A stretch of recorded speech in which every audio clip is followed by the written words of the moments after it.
How's everyone's guns been doing since the last SteegCast anyway? Oh, for loads of it done. It's been awful. Yeah. Absolutely terrible. Why has it been so bad this time? This last month? The very first lockdown, I was like, oh yeah, I'm going to get fit and active. I'm going to walk mountains every day, which I did. And then this second one, or whatever other wave we had, it was just hit then. It was just downward spiral. Eating, drinking. It was December. Misery. You've done loads of casts since then. Got a new job, I have, and I think I used to be pulling around pallets and all that. Now I'm just literally sitting here, just getting fat, and I can't stop eating cakes. I literally can't stop doing it. Like you are literally an office son? jockey now, man. If I don't have Gets you sweet through the stuff at the end of the night, yeah, I'm just craving it. Like I need it in my fucking life. Like You feel like you need to reward yourself for going through the day, man. It's the little victories, isn't it? You know? that's More it. victory. That is I put exactly on it. so much weight when I moved to a desk job 6 years ago. You're just noticeable. You stop moving around, didn't you? Like you said, you just stop moving around It's- as much. It's Part not and a parcel. fast, Part like- and parcel with a desk job. You just get fat. Yeah. It's just how fast it comes Yeah. on, like, and how hard it is to move. Like, I mean, physically as well as how hard it is to move the fat off you when it's on. Like, it's fucking, Oh yeah. After every call now, what I've done, I got like weights by my desk. So after like nearly every call, I'm there. I'm like with the fucking weights. It's fucking ridiculous. Like, I'm answering calls and I'm like putting down weights. I'm like, it's fucking bonkers. Like, Anyway, we got a podcast to do. oh shit! To the Podcast? Steve Kiv.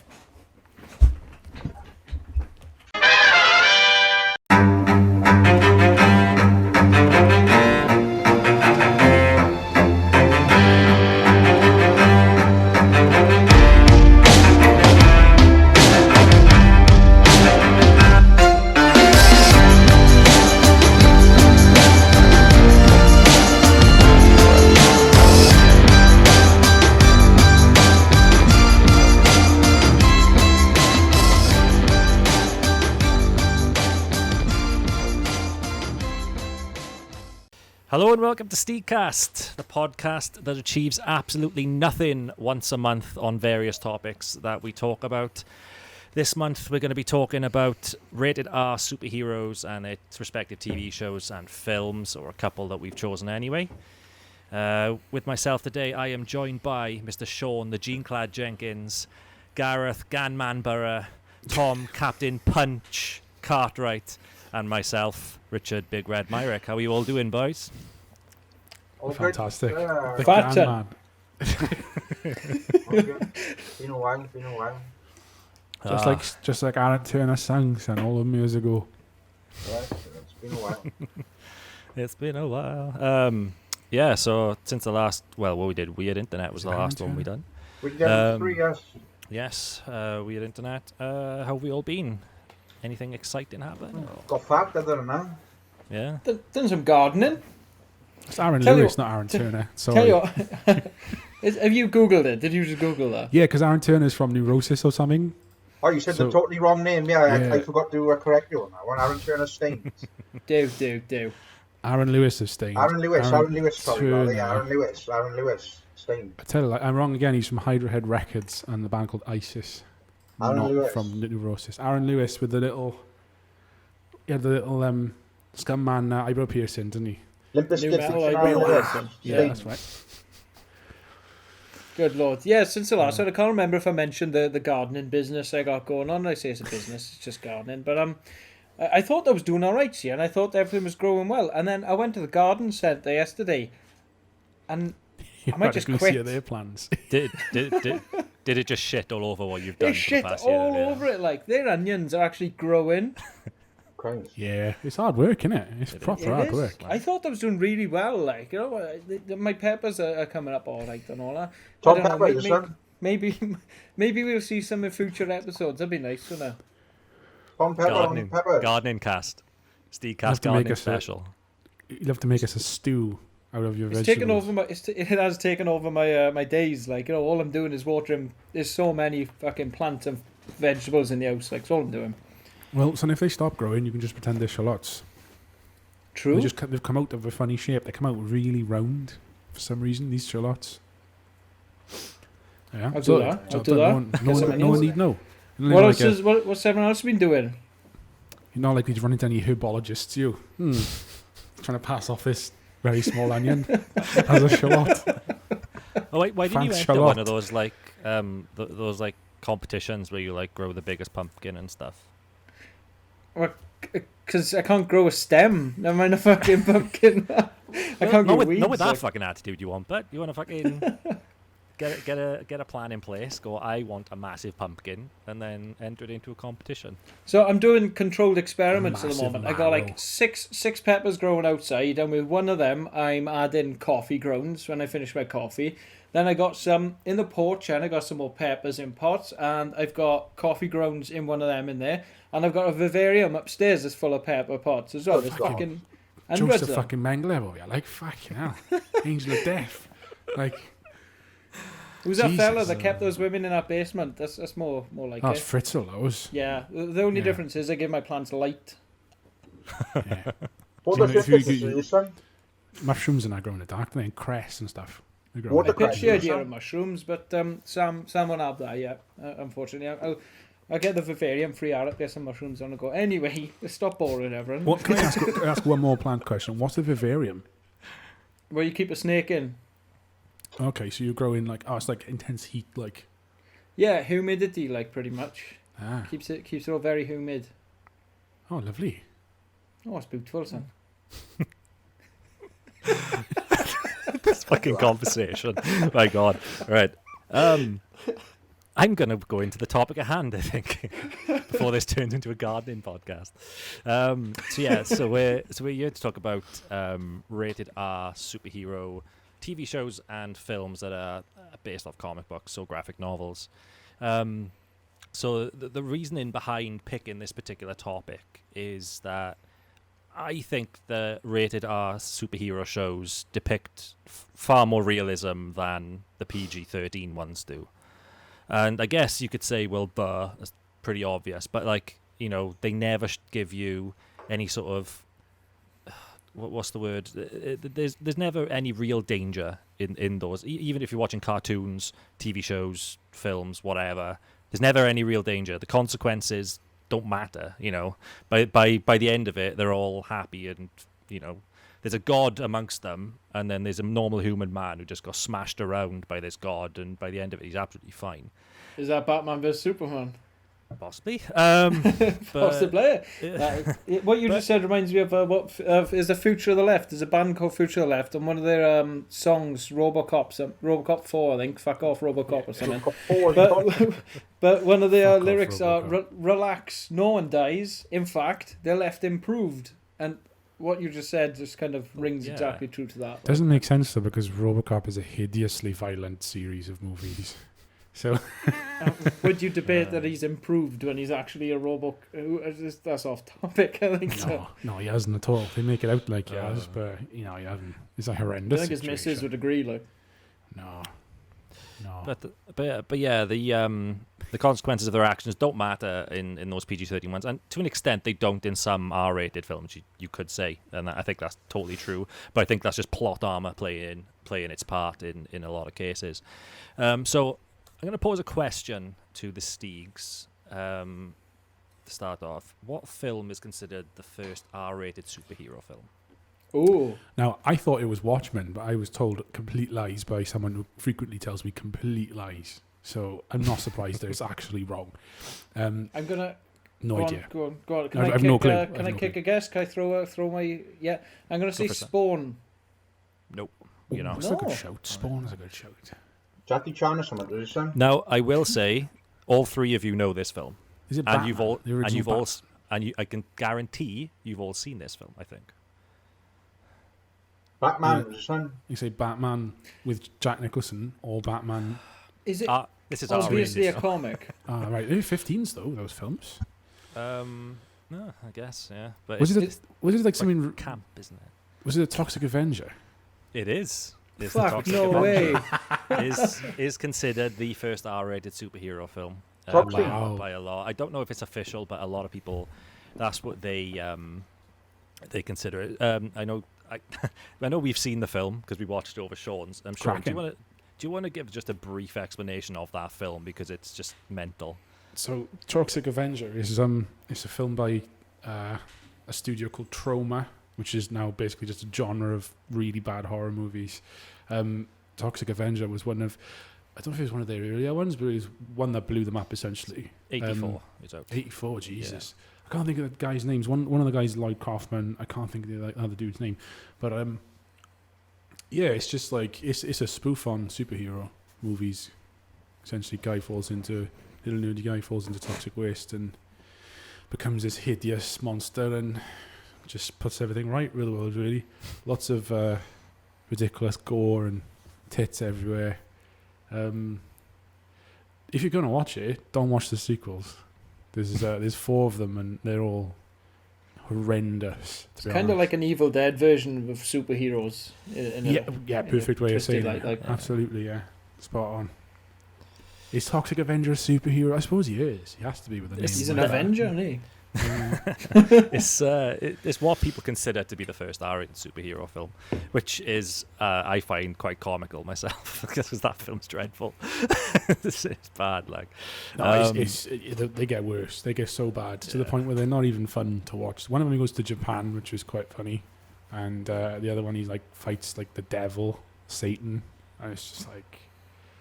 It's bad. And I haven't seen Toxie 4, which is Toxie for President or something. I haven't seen that one. Oh, good lord. For the benefit of the tape, we used to have, I'll just rewind a bit, we used to have, at one point, we used to have like bad film nights, didn't we? Where we'd all meet up and we'd watch like really terrible films.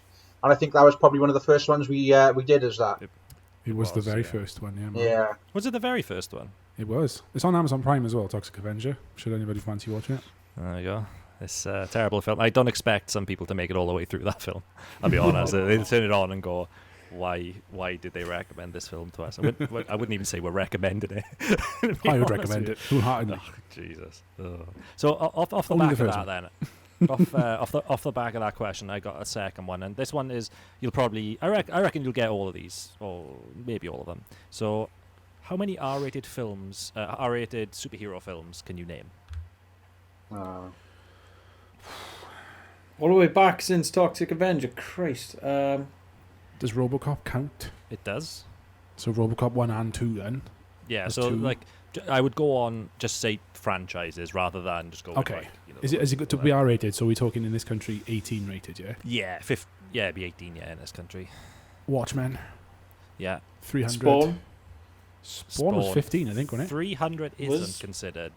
It's not a superhero film, is it? Ooh, true. It's comic book though. That's what I was thinking. That's why I got it confused.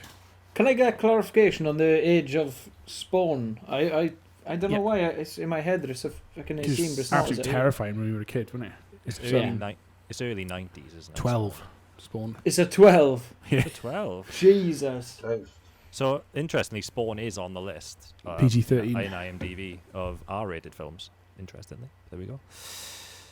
PG-13, man. Spawn. I feel like films used to be rated. Yeah, films used to be rated differently. I find. Yeah, maybe I find that they make a lot of things 12 now or 12A just to make things. More people to go to see them and stuff. Because like you say, R-rated is 18. It can be 15 in this country as well. I'm pretty sure Britain's more lenient with their ratings as well than America. I'm fairly sure on that one. We've got your Deadpool. Deadpool, obviously. Yeah, obviously. Blade, yeah, Blade. Blade counts. Blade counts. I would have said V for Vendetta, but it was only 15 when it came into movie. Yeah, so that was in the list. I didn't include it myself because I didn't really see it as like a superhero. I didn't really see it as a superhero genre. It was loosely based on. It's a very in a way. Dark and realistic kind loosely. of. It's just a guy with a mask, innit? It's not really. He's got nothing super it's about superhero based on Guy Fawkes, really, you know. Yeah. Wasn't he an experiment though? Isn't that where he got his name V from? Something like, he's just number V. He's not Roman. He's in the Roman numeral room 5, isn't he? Yeah. I enjoyed that film though. I was really always good liked film. that film. Yeah. The graphic novel is completely different. It's very, very grim. I think I prefer the film. It's very, very grim and dark, and like the cops on LSD and stuff. It's just mental. It's proper mad. And like Natalie right. Portman's character is like a prostitute in the book rather than just like a Shaves her head in the innocent. film, didn't she? That does, is yeah. Alan Moore, isn't it? Alan Moore. Yeah, it is Alan Moore. Yeah, again, completely disowned the film. Has nothing to do with it. Really? Stephen Yeah, Fry's in there as well. He's Alan Moore's never endorsed any film adaptation of any of his books ever. Why'd he let? How do they? Refused get royalties the- from them as well. How do they get the green light then? It's owned by like DC or whatever publisher. You know what I mean? They done a Marvel on them, did they? Yeah, it's the thing when you publish your comic books and stuff. They kind of you got fucked in the early days. Him and a guy called David Lloyd. They who did all like the colouring and stuff for V for Vendetta. There's loads online. If you just Google it, there's loads about it. Apparently, they used to, when they deliver paychecks, they used to have like a disclaimer kind of stapled to the paycheck that like you had to sign, so any like intellectual property remained within Marvel. That's commonplace, I think. That is really crazy, for a company. Yeah, It's so like- you had to sign that to yeah. get paid. That's right, isn't it? That rings Yeah. a massive bell. That does. Yeah. So you come up It's with this like carnage. amazing idea that earns Marvel millions and millions, and you don't even get to keep it if you want to fuck off to like Vertigo or Dark. That's the game. There's an amazing scene about in the Wire. There's a really amazing scene of these little kids sitting on a street corner, and one of them's eating chicken nuggets from McDonald's, and he's talking about how fucking amazing these chicken nuggets are, and like the guy who invented chicken nuggets must be like the richest motherfucker in the world, and this other guy just goes off on him about like, nah, that idiot's probably stuck in a basement still cooking up new ideas from McDonald's, and I'm not doing it any justice, but it's really like quite poetic about all this type of thing. Like, you know, there's always a little man that comes up with these ideas and corporations that like take the credit for it and so on. And that's basically what happened to Alan Moore, and I'm sure countless other comic book creators, writers, whatever, you know. Well, you get Well, that. Stan Lee worked for DC before he worked for Marvel, didn't he? Didn't he? Ah. I So think. Stanley is Marvel's boss, yeah? Is he like the guy who started it, is that right? Or is he? I don't know. He was the I'm not entirely the sure. face of He's it. like one of the main guys, like. He was one of the main creators of many I'm with you. superheroes. Yeah. I'm not sure if he started. He might have. I'm not too sure on the history of that. And No, I have literally no clue. That's, Yeah. that's why I asked you. Sorry. I got completely Yeah. wrong information. but yeah, As for 18 films though, I think that's, I can't think of many. I'll list all the ones. So I did go through the list that IMDb gave me, but I did take out some. But here's the ones that I thought were of the superhero genre in that R rating. So you got RoboCop, Punisher, Darkman, The Crow, Judge Dredd, Spawn, Blade, Constantine, Watchmen, Sin City, Logan, Kick-Ass, Super, Defender. I've never heard of Defender, but it's got Woody Harrelson in it, and I am going to give it a watch. But yeah, it looks interesting. And then obviously Deadpool as well. And they're the ones. They did have things in there like V for Vendetta and The Matrix as well. And I don't really consider The Matrix to be a part of that superhero genre myself. I think it's more science fiction. He's the fucking chosen one. He saves the world. Yeah, but like you could argue that all superhero films are science fiction, I guess. But I don't know. It's like when you pigeonhole in music genre, isn't it? It's, Yeah. You know, where they go in. That sort Yeah, of thing. Sin City was an obvious one. Can't believe we missed that one. No, that falls on superhero as well, mind. Is he? Would you consider him a superhero? Yeah. Oh no. The fucking main guy in Sin City. I've watched years and years ago. Now we're It's been a talking. while It's since I watched that. It's a weird one. There's loads of like strange people in it. Yeah. Maybe Tarantino, you know. it's who's the writer? It was Frank Miller, isn't it? The writer, Frank Miller. Yeah. Done that, and RoboCop. And yeah, cool, awesome. Totally forgot about Logan as well, mind. I was cracking. Yeah, that was good. And I think the one thing that a lot of people didn't like about Logan was that Patrick Stewart swore in it. Because he was Professor X, but they had the R rating, and they were like, "Oh, just because he was R rated, that doesn't mean he could swear." It's just like, well, he was losing his mind. It's Yeah. like, Doesn't he you know. do that American Dad though? Anyway.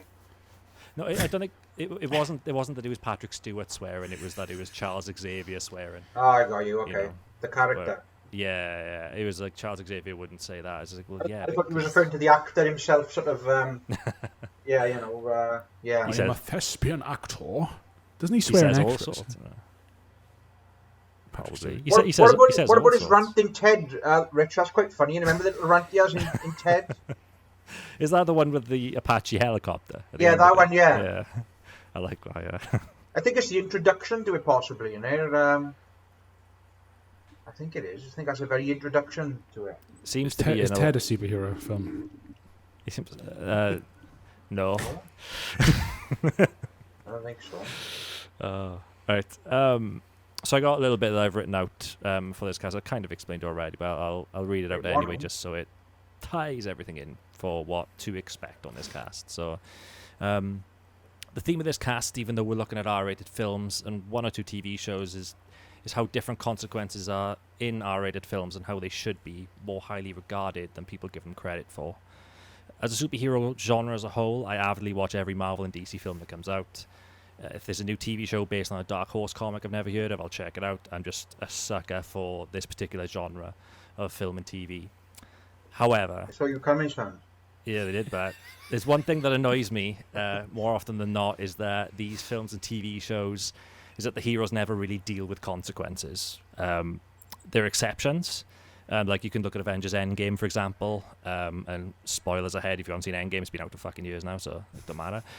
Where, you know, Downey Jr. or Tony Stark sacrifices himself to save the world, and, you know, he doesn't get to see his daughter grow up and all this stuff, and he is gone. That's him. That's his character just dead. You know, same with Scarlet Witch as well. Scarlet Witch, Black Widow, where she sacrifices herself to get the Soul Stone to save the world, essentially. But that was different for Marvel, you know, because they never did that really in the build-up. Every character that sort of died up to that point were villains mainly, and What about Uncle superheroes Ben? themselves.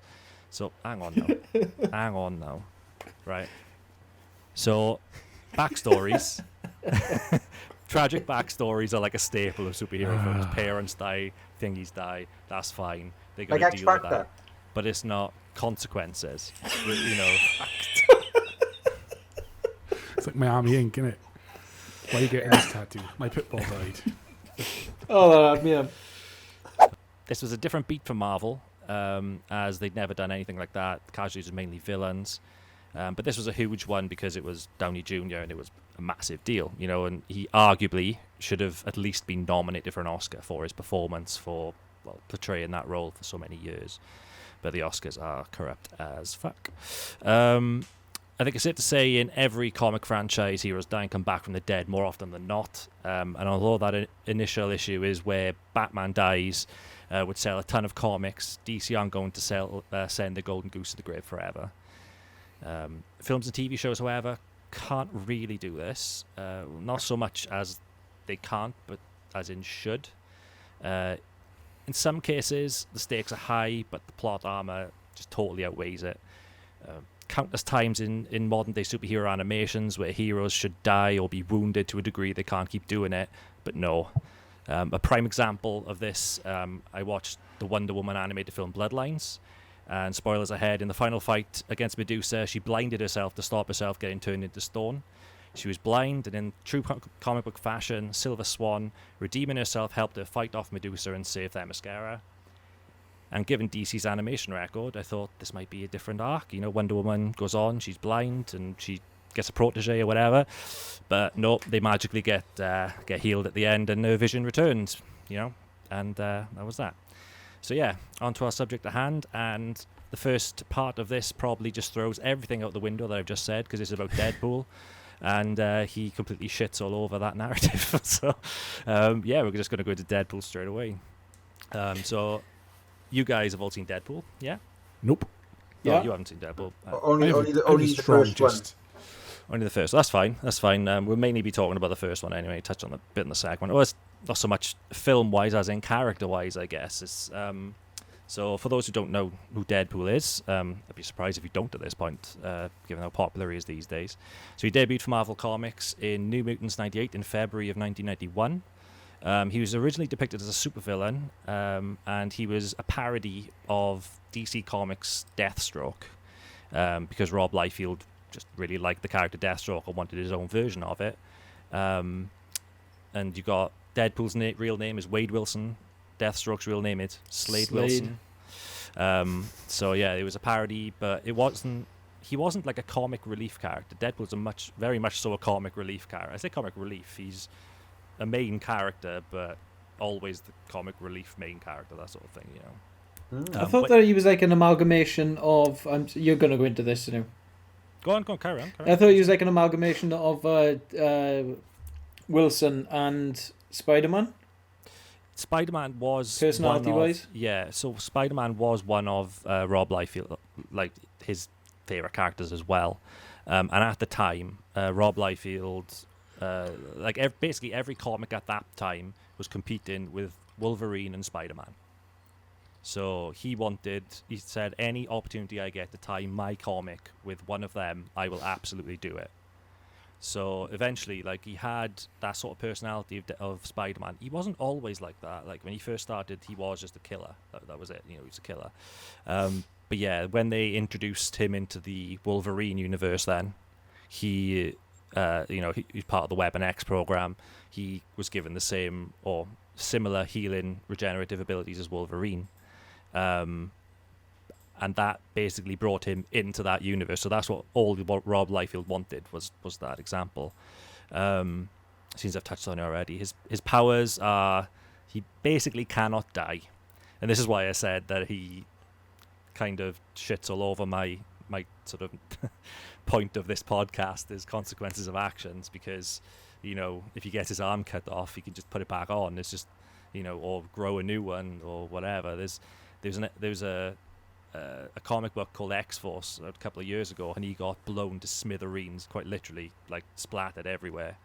And it was either Phantom X or Wolverine picked up all the bits they could find of him, chucked him in a bag, and threw him in a corner for him to regenerate, and he did.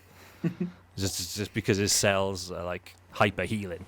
I don't know if there's truth to this as well, but I did read that in the movie anyway. He's got cancer, hasn't he? And that's why he undergoes the. But I've read that he's like always being like the comic relief, because he's constantly, like, essentially dying, and his body is constantly bringing him back to life, because, you know, the cancer's killed him off and he's regenerating. So he's like in a constant state of pain, and he's just like using comic relief to like fight through it. I think they say that his pain receptors are just so fucking mashed that I don't think he feels it anymore. But his cancer cells and his normal cells are constantly regenerating, and they can't be killed. Either cell can't be killed. So he's always got cancer, and he's always healthy, and they just mash together, and that's what that is. And that's why he has such a grotesque appearance, because the cancer cells were enhanced to such a degree that it just gave him like this sort of burnt face and burnt body, and that's what it looked like anyway. So yeah, he's got a very unorthodox style of fighting, just because you know, his he doesn't mind, give a fuck, does he? No, his mind is completely mashed as well, because, you know, everything's constantly regenerating. You know, his healthy cells have to keep up with his cancer cells, so he doesn't forget things, but like his brain is just constantly going at different paces. Like there's a villain called Taskmaster who mimics people. That's his superpower. He can read people and he can match them in a fight. The one person he hates fighting is Deadpool, because he can't predict him. He's completely unpredictable. So he's scared of Deadpool naturally, because Deadpool could fucking kill him, like, and things like that. So yeah, in the Deadpool film, it's a very good film. Ryan Reynolds is the lead.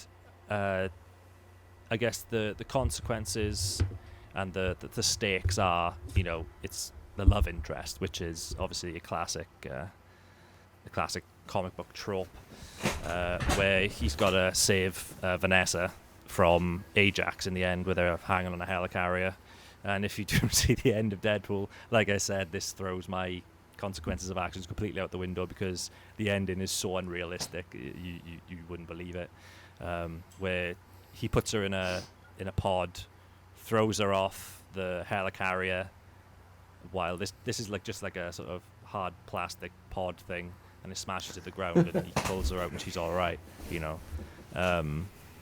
But Deadpool does kill Ajax, you know, where Colossus is saying, you know, you've got to change your ways, Wade. You can't just kill everyone you meet or whatever. And in the middle of him giving this massive monologue, Deadpool just cuts his head off. Just like, I don't give a fuck, I'm cutting his head off. He tried to kill my missus, like, you know. And you wouldn't get that in a PG thing, or you wouldn't get that in a cartoon. Understandably so. But on that particular topic, and this is kind of going on a bit of a tangent, and I know that we discussed this in our group chat before now. So, in R-rated films, that's considered graphic or whatever, right? Cutting someone's head off. But, you know, in the basis of a comic book, you think that's what would happen in real life. If someone had those powers and he just tried to wrong him, he would just kill him. That's probably what would happen in real life. So why is it that sort of violence is given an R rating when you get, you know, and you see violence like that, not to that extent maybe, but like proper bloodied up in like Avengers and things like that, you know, where they're near death but they don't quite die, and that's given a PG rating. But then you've got sex scenes constantly given R ratings, or if like there's one thing off about that particular bit of nudity in a film, it's immediately upgraded to this stupid standard. Like Stephen Fry and Sherlock Holmes. So yeah. So it's just like, why is I don't understand why nudity is seen as being worse than graphic violence in films and TV shows. That's the UK for you though in general a lot of the time. I think it's a lot of questions that are intrinsic to society and culture as a whole. There, Rich, might be a bit of a but you say that, but it's kind of the inverse to reality. I mean, how many times have we been in Amsterdam and we've seen primary school kids walking through the middle of the red light district, like, you know. But young customers. No, I know exactly what you mean. Yeah, it's like 10-year-old kids, like, you know, on school trips and all that, walking through the red light district with their teachers, and like, I don't know. I reckon a lot of these people that are like rating these movies and stuff, which I imagine are focus groups, I imagine that give the ratings. Yeah. A lot of them are probably Karens. Let's be honest. Knew you were going to say that word. Yeah. I think another thing for a lot of people, violence is fantasy, like that kind of violence. Whereas sex is, or nudity is very real, isn't it? It's very. Something that's around everybody all the time. You just take your fucking, clothes off. And this blows my mind because you got things like the army and everything, and what they do in service to their country is glorified, and they go to other countries and blow people up. Yeah, more or less. Yeah, yeah. It's a tricky one, that, isn't it? I agree there. And you don't think what you mentioned has anything? You know, like on that South Park episode when they got to kind of appease to China. Yeah. You don't think it's got anything to do with that, do you? Like is that the one with Winnie Pooh's in prison? Yeah. And he kills Winnie the Pooh with a cheese slicer. But you don't think it's got anything to do with appeasing the Chinese government? You reckon? Because all of these, like so. Marvel and all that, they're all. In fact, I think it was. It may have been Doctor Strange that they've recorded extra scenes to show Chinese doctors saving patients, or it might have been Avengers. I'm surprised that they actually let Doctor Strange air in China, because it depicts time travel, doesn't it? Any skeletons in her? Possibly so. I'm thinking, like, surely China, if they wanted, they would just change the film or edit it in their own way. I don't think, or just cut the nudity out. Which does happen. Oh, speaking of that, mad tangent, do you see the John Cena thing as well? Taiwan. The Taiwan thing. Oh God, Fast 9 is bombed in China now as well. Mental. Absolutely didn't know mental. It was a country or vice versa or something. Oh, he knows it's a country, but he also knows that his film will bomb because of what he just said. So money. Yeah. People need the Chinese market, like, to be successful. I will publicly deny that an entire country exists to sell my product in a foreign market. I mean, he worked for like one of the biggest evil corporations ever in the world for donkey's years in WWE. So I mean, he's fucking used to it, isn't he? It's rough, man. I think Taiwan what you were saying about Taiwan is a country. Yeah, it is a country. Like what you were saying about Colossus and Deadpool, though, with him like cutting off the head, and essentially X-Men, they're all like virtue signalers, and then you've got like you said, like in real life, then someone with Deadpool's power would.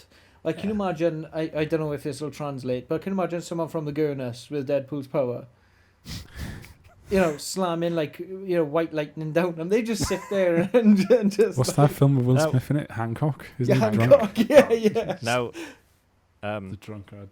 to give you some facts on that, if they were down in white lightning, they actually wouldn't feel anything, but because Can you not get drunk? the super healing factor can't doesn't get let drunk, him get yeah. drunk, but Not even Buckfast. not even Buckfast. You could down tons of the stuff and you wouldn't get drunk. Petrol. Bleach. Oh yeah, it's the same as the Flash, isn't it? Yeah, this is the same for a ton of like Captain America's the same. I think Superman as well. Any one of them that's got like this stupid healing factor, which I think a lot of the superpowered ones do. Well, pretty much all of them do. I think. Maybe one of them. When I think about it, they all got some sort of What's his name? What's the fucker in? What about Homelander? Yeah, I Homelander? was just going to say, good transition to the boys, beer. Does Homelander get drunk at all in any scene? Because he loses it a few times, doesn't he? Like, nah, he doesn't get drunk. He does wank off a building, but that's about it, isn't it? But, oh right, yeah, of course. I mean, he wanked off the building. I was like, what? maybe wanked off the top of a building, I should say. Yeah. We will get on to the boys. The boys is actually the next thing I'm going to jump on to. But I thought I'd just bring up that little sort of sidetrack thing with the whole violence versus sex or nudity in films, just because it annoys me a bit. The violence is glorified in such a way, and then someone's naked body is just, Yeah, it's mad. villainized. It's just. Oh, but I don't understand why. Like, why? It's like, well, what's the difference from, what's going to scar a kid more? Seeing a fanny at 3 years old, or seeing someone get his head blown off at 3 years old?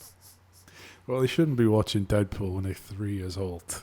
Well, no, but this is the point, though. It's like, I remember when I was a kid. I'm not saying when I was 3, but like when I was young, I'd be watching films that were far too old for me. Same, yeah. Yeah. I think it depends on context as well. A lot of nudity is, I'm not going to say exploitative, but unnecessary to the scene most of the time. You know what I mean? Look at the nude bits in Game of Thrones, perfect example.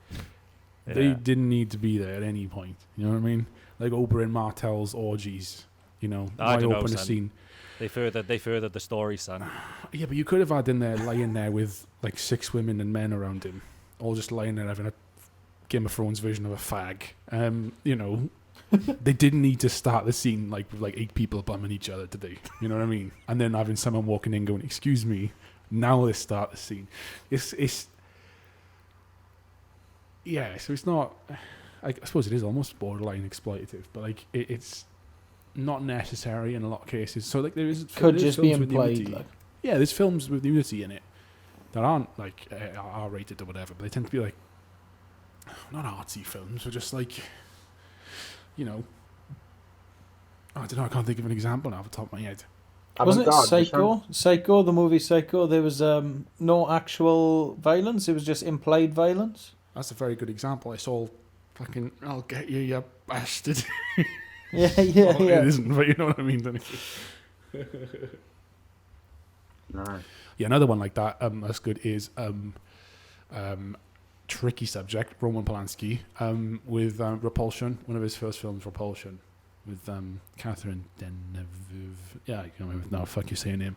But that's all like just tension, and there's no actual like full frontal What was Polanski done? He was done for something, wasn't he? He's in exile. He's in exile for I think it was someone underage. I think Polanski. A teenage girl or something. So he's in the Weinstein Spacey Club, is he? Yeah, but like with kids, not kids, but like teenagers. Okay. Thing is, he's like still a heavily critically acclaimed filmmaker, but he's just like someone's good at what they do. They go to what they do, and I suppose. Yeah. He fled the US in 1977. Awaiting sentencing for unlawful intercourse with a minor. Oof, that's rough. That's rough. Is that why Thatcher shut down the mines? I don't get it.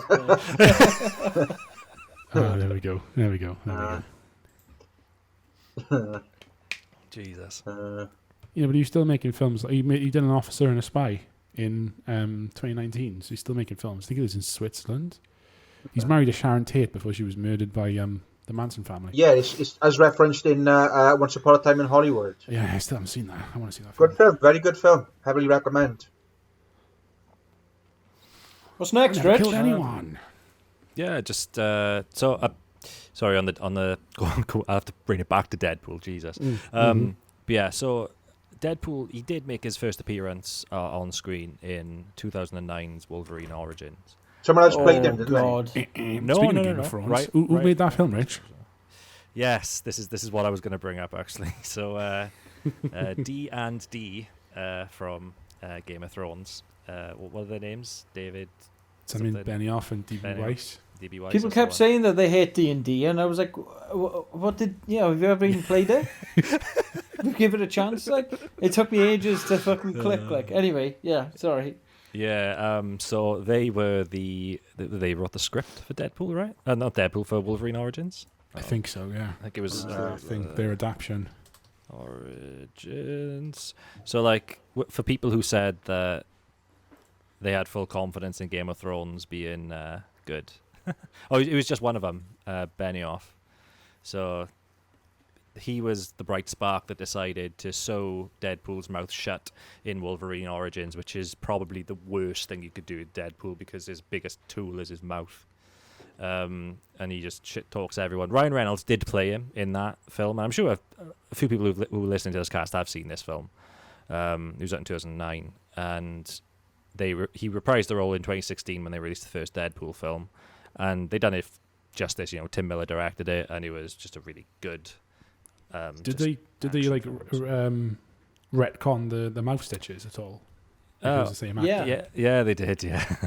Okay. Cool. So at the end of the second Deadpool film, because in the second Deadpool film they introduced us to a character called Cable, which in Deadpool's comic history is quite a big character because they have a comic run together, Cable and Deadpool, and they go through fixing. Cable's from the future, and his future is shit basically. So I'm from the future. You stupid Cyclops' man. kid, is he? Yes, yeah. Is Cable in other things? Because that name rings a bell. Cable. He's very much prominent in the X-Men universe. First He was in- Son. He was in the X-Men cartoon when we were younger. So you probably would have. You probably would There have we seen go. him. That's my He's got a Google big it. I'm gonna gun, Google it. and he's got like has he got a visor, like an eye visor? You've probably seen one. him.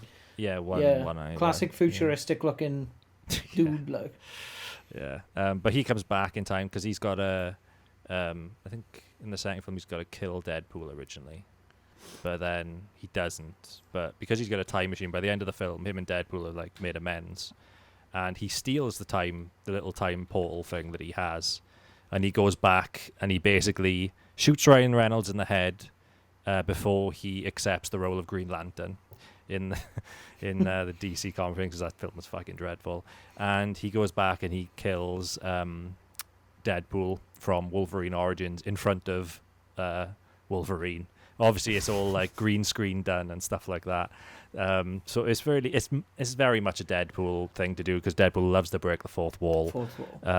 He's always loony and it's like in the first Deadpool film when he's getting dragged off and they say we're taking you to the mansion, to Xavier's mansion, make the X-Men things, and he's like, which one, Stewart or McAvoy? Alluding to the two actors that played them. Paddy Stewart. But yeah, Deadpool is very much like I said at the beginning of this. He does shit all over my narrative of consequences of actions because, I think the only sort of kick in his arm, I guess, would be his girlfriend. I think that's probably the only thing. But that's like saying Mary Jane is to Peter Parker, Lois Lane is to Superman. Ooh, tell you what, now you mention it, doesn't maybe a possible spoiler, but doesn't in the Spider-Man comics, don't Peter Parker break her back? He does in Andrew Garfield's Amazing Spider-Man 2. She becomes Does he? what does she become? Oracle, is it? No, you were thinking of you were thinking of Batgirl. You were thinking of the Batgirl. Batgirl, yeah, sorry. Yeah, so yeah, the Joker shoots Barbara through the stomach and severs her spine, and she can no longer walk. I think is that in the Killing Joke? Yeah. They're coming to It is get a you, Killing Joke, Barbara. right? Yeah. Isn't that Alan Moore? version of Batman. I think it was, yeah. So I'm going to make Batman as depressing as possible. It was Alan Moore, yeah. I don't know, man. So, there's a lot more depressing Batman comics than The Killing Joke. I've Oh never my read God. any of them. I've never read any of them. I'll just put that out there. I'm just going on what I hear. Yeah, in The Amazing Spider-Man 2, just going back on what you said, Tom, he tries to save her by catching her with his webbing before she hits the ground, but the webbing basically hits her in the center of her stomach, so when he pulls up, it's such force it pulls her up, they just snaps. Yeah. So I was quite surprised they showed that in Amazing Spider-Man 2, and I really enjoyed Andrew Garfield's portrayal of Spider-Man myself. A lot of people didn't like his Peter Parker, thought he was too cool to be Peter Parker. But Tom Holland is like the sort of perfect blend of both, I find. He's like, does a where's my solid job. spaghetti, John? Yeah. Never Didn't saw like- him again, man. Didn't like Mondays either, but Didn't you only play the role once though? twice. This is the last straw, Right. Garnfelf. Twice. It was Amazing Spider-Man 1 and 2. They were going to make a third. I don't know what happened, though. I think he had, like, a disagreement with Sony, and then that was that. Who ate all the free cheese pizzas? There's only so many times you can watch Uncle Ben die, though. I'm so glad Tom Holland's Spider-Man doesn't go over that again. Oh Yeah. my God, so It's- fucking boring. Yeah, and that was one thing that Marvel said, that they didn't want to put people through that again because everyone knows his backstory. You know, it's pretty commonplace these days. So Garfield, where did all the hamburger helper go? I eat, John. It's what I do. Seems as we're on Spider-Man at the moment, though. I'm trying to keep on here. I'm trying. Into I'm the a cat that likes to Spideyverse. snooze. How fucking good is Into the Spideyverse? oh, it's cracking. I love that. Fucking film. amazing movie, like. And not only that was really good, but there's one of those animated Spider-Man shows that are on like Disney or fucking something like that. Oh, is it? Which one? Spectacular Spider-Man. I is it? think so. They do their own version of Into the Spideyverse as well. Didn't they cancel Spectacular Spider? Or was it because they done a Spider-Verse in the original not the original, the 90s Spider-Man cartoon. What's the one where there's like a medieval Spider-Man and shit like? I think that's Spectacular Spider-Man. Spectacular Spider-Man only lasted 1 or 2 seasons though, and they cancelled it. Oh, may But not they have do- been that one. They've got another one called Ultimate Spider-Man out now. That as well. was it. That was it. It's that one. Yeah. I think. It's I alright. don't know. No, Don't I quote haven't me. watched it in a while. I haven't kept up with any of that stuff. So, but yeah. It's, Any Into the Spideyverse shit's awesome. I love that. yeah. In the 90s cartoon, like the 90s X-Men and Spider-Man cartoons is how I learned a lot about Marvel, I guess. Was I those, thought you got to say those quantum shows. physics, So- Samson, but Yeah. That's why I'm a quantum professor now. So, Yeah. so, you know. the Flash. Yeah, no, good shows. Yeah, I'll move off Deadpool. I think everyone knows Deadpool enough. I probably haven't given him justice enough in that write up, but Give him a Yeah, League give- of Justice. Son. give Deadpool 1 and 2 a watch if you like superhero genre, if you like bloody films, and you up for a laugh. Basically, it's a good watch. But yeah, the next chapter in this episode is going to be on the boys. Fucking Push. diabolical. Boys. Fucking diabolical. boys. Oh, boys. Oh, Come on, boys. Fucking Fucking hell, boys. On the subject of the boys, before we start, Amazon recently did like an ad campaign about like being stuck in lockdown, and now the sun's come out, and there's a picture of it's a still of Butcher, and it goes, there he is, the invisible Kant is written underneath in regards to, it looks like he's looking at the sun, and he's not talking about the sun, obviously it's a scene from The Boys, but they've used it as like a meme to talk about the sun coming out in Britain, and it's just like such a Right. really oddly graphic kind of. I know The Yeah. Boys is like Amazon property now, but it's like there's lots of people going on comments now like, what is this? It's, obviously the U and the the U and the N in Kant is censored, but the rest of the sentence is there. And it's just Butcher, like, look his face. It's that scene with the subtitles on it. I'm just like, what a random thing to... Was it an attempt of like Amazon to do? be like... I should have screenshotted like it. a Wendy's PR stunt or something? Was it like that, do you think? It was an bit of Instagram banter, advert like- for Amazon Prime. Yeah, a bit of banter about the sun coming out, yeah. There he is, the invisible cunt. It's just like... Fucking... the boys class. Like. Anyway, sorry. So what have we got on the boys then, Rich? What have we got on the boys? If you enlighten us, what we got on the boys? What have we got on the boys? What we got on the boys? So, for those who don't know, The Boys is a TV show based off the graphic novel of the same name, and it was originally published in 2006. It depicts a world where superheroes are owned by a company called Vought and licenses those superheroes across America for a profit, basically selling them to different towns and cities to protect them from whatever evil villains pop up in those places. But it's entirely corrupt, and for me, The Boys is probably the best example of what like superheroes would be in real life. Oh, absolutely. They'd be by property far. through and through. They are not yeah. humans. They are property, like, of the company. Disney would own the fuck out of them. I'm telling Yes. you now. Disney. Disney would be beats are, bought. Definitely. 100% Disney would be bought. The same beats are hit in Watchmen a few times as well. Like, both the comedian and Dr. Manhattan in Watchmen work as agents for the US government in the Vietnam War, stuff like that. So, Oh, yeah, there's parallels to that, isn't there? I mean, they're trying to get into the military in The Boys. Yeah, I didn't... yeah, Didn't that's it. They those. want to militarize it, don't they? In The Boys, yeah. That's right. Yeah. I forgot about that. Yeah, they're making...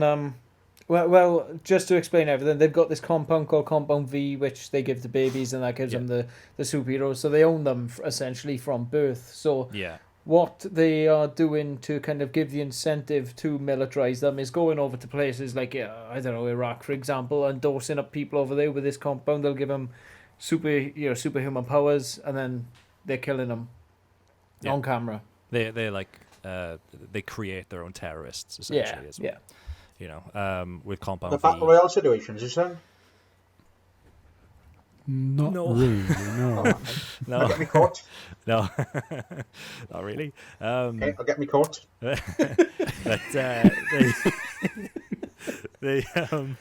so it is both a parody as Can't well, do though. Like they do parodies of a lot of different comic book characters mainly from DC. I find it's mostly DC that they parody these comics. I would say it's like the Seven is basically the Justice League. Yeah, absolutely. Definitely, You know, yeah.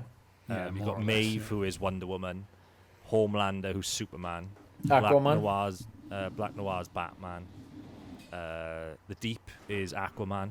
Homeland is a terrible name. Homeland. It's Homeland is a horrendous. gardener or something. It suits him, I reckon. God. It's awful. It's like I Homeland reckon Security. it suits him It's for what he America. is, I reckon. Yeah. It is a Yeah. shit name, but it does And fit. And obviously it goes with Homeland Security, doesn't it? You know, from America, that's where they got the name from. Since you brought up Homelander, Homelander is like, he is the leader of the Seven, and he is a massive cunt. Basically, he is. In the words of Billy Butcher, I would quote, he is a massive cunt. But I wouldn't say he's the biggest cunt of them all in the Seven. I don't know if I go for that. He's like egotistical, and all he wants is to be relevant. Like, but you know, he goes to extremes to do that. But the way he's been raised, and you can see why he's so narcissistic. Well, you can see why he's. To quote the Judas Cradle, he was born a cunt. Yeah, Top well, secret. he's born a kid. Like, you know, he's turned into a cunt through. He was born a kid. He was born a kid. He's born a kid, believe it or not. Like, once upon a time, he was a baby, and then he weren't. Have you been born a kid? I'm gonna use that quote as promotion for this episode, Tom. Isn't He was born a kid. Tom Isn't there Cartwright. fucking that one line in Matilda where Danny DeVito's like, "Oh, I fucking hate kids. Glad I never was one." So you can use That's that. Trunchbull, isn't it? Does Trunchbull say that? Not Danny DeVito. Mrs. Trunchbull. Was it Doritos? Was it Doritos? Doritos. Might have been David Doritos. Yeah, I'm not sure. Can I have your egg in this trying time, he's saying. Right, sweet, doesn't he? That's from Matilda, he says it. Says in that film, doesn't he? Yeah, man. But yeah, going back to Homelander. Homelander he's basically the equivalent of Superman in the way that his powers are. He's got laser vision. He's indestructible. He can fly. And he's, blonde hair, blue eyes. He is like the American dream, basically. That's essentially what he looks like. Is that Loves his tit milk, doesn't he? Oh yeah, absolutely loves his tit yeah. milk. But he's that plays into what Tom was saying, about how he was like he never had a mother or anything like that. Yeah, well, he saw Vought. I always thought that he saw Vought and the company as his parents, like, that they were like looking after him, and obviously there was a bit of the Oedipus complex going on where he was like sucking on the milk and all that. Yeah. And let me get this right now, like a bitty type of thing he's doing. Is he in there? Yeah. I didn't know that. I wasn't aware of that. I haven't seen Sorry, that. son. Possible spoiler. It's not a major yeah, plot point, but I do apologise.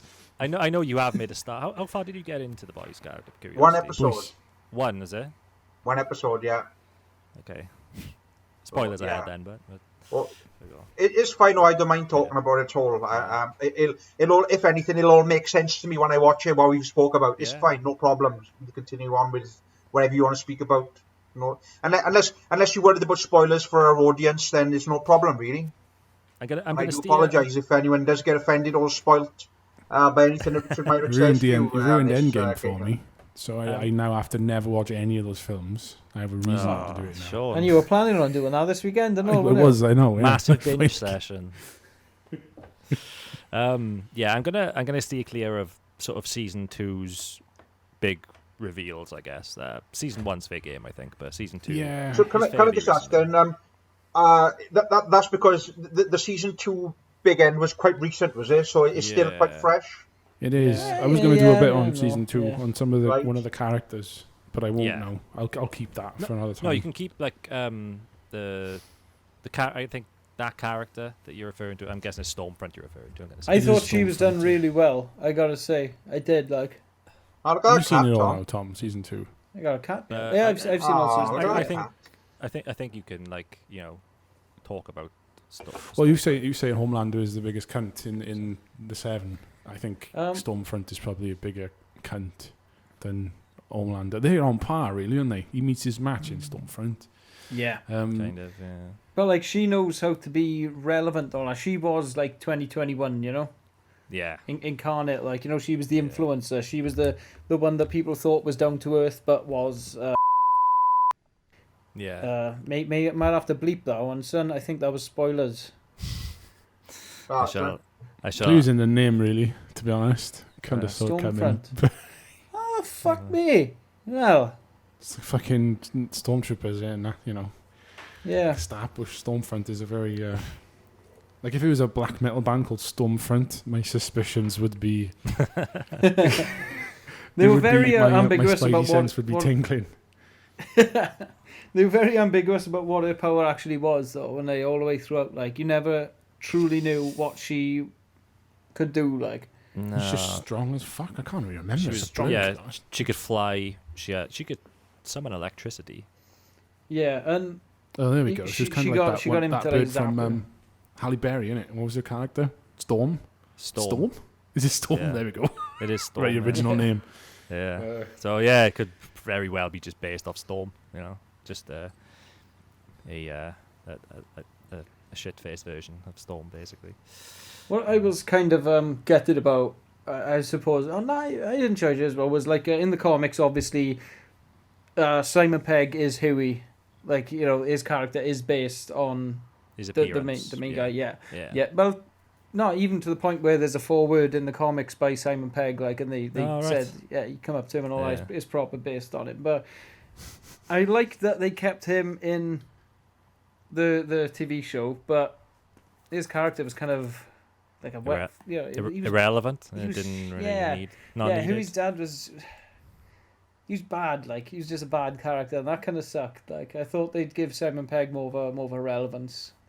What role would you have given Simon Pegg? Homelander. Pop Claw.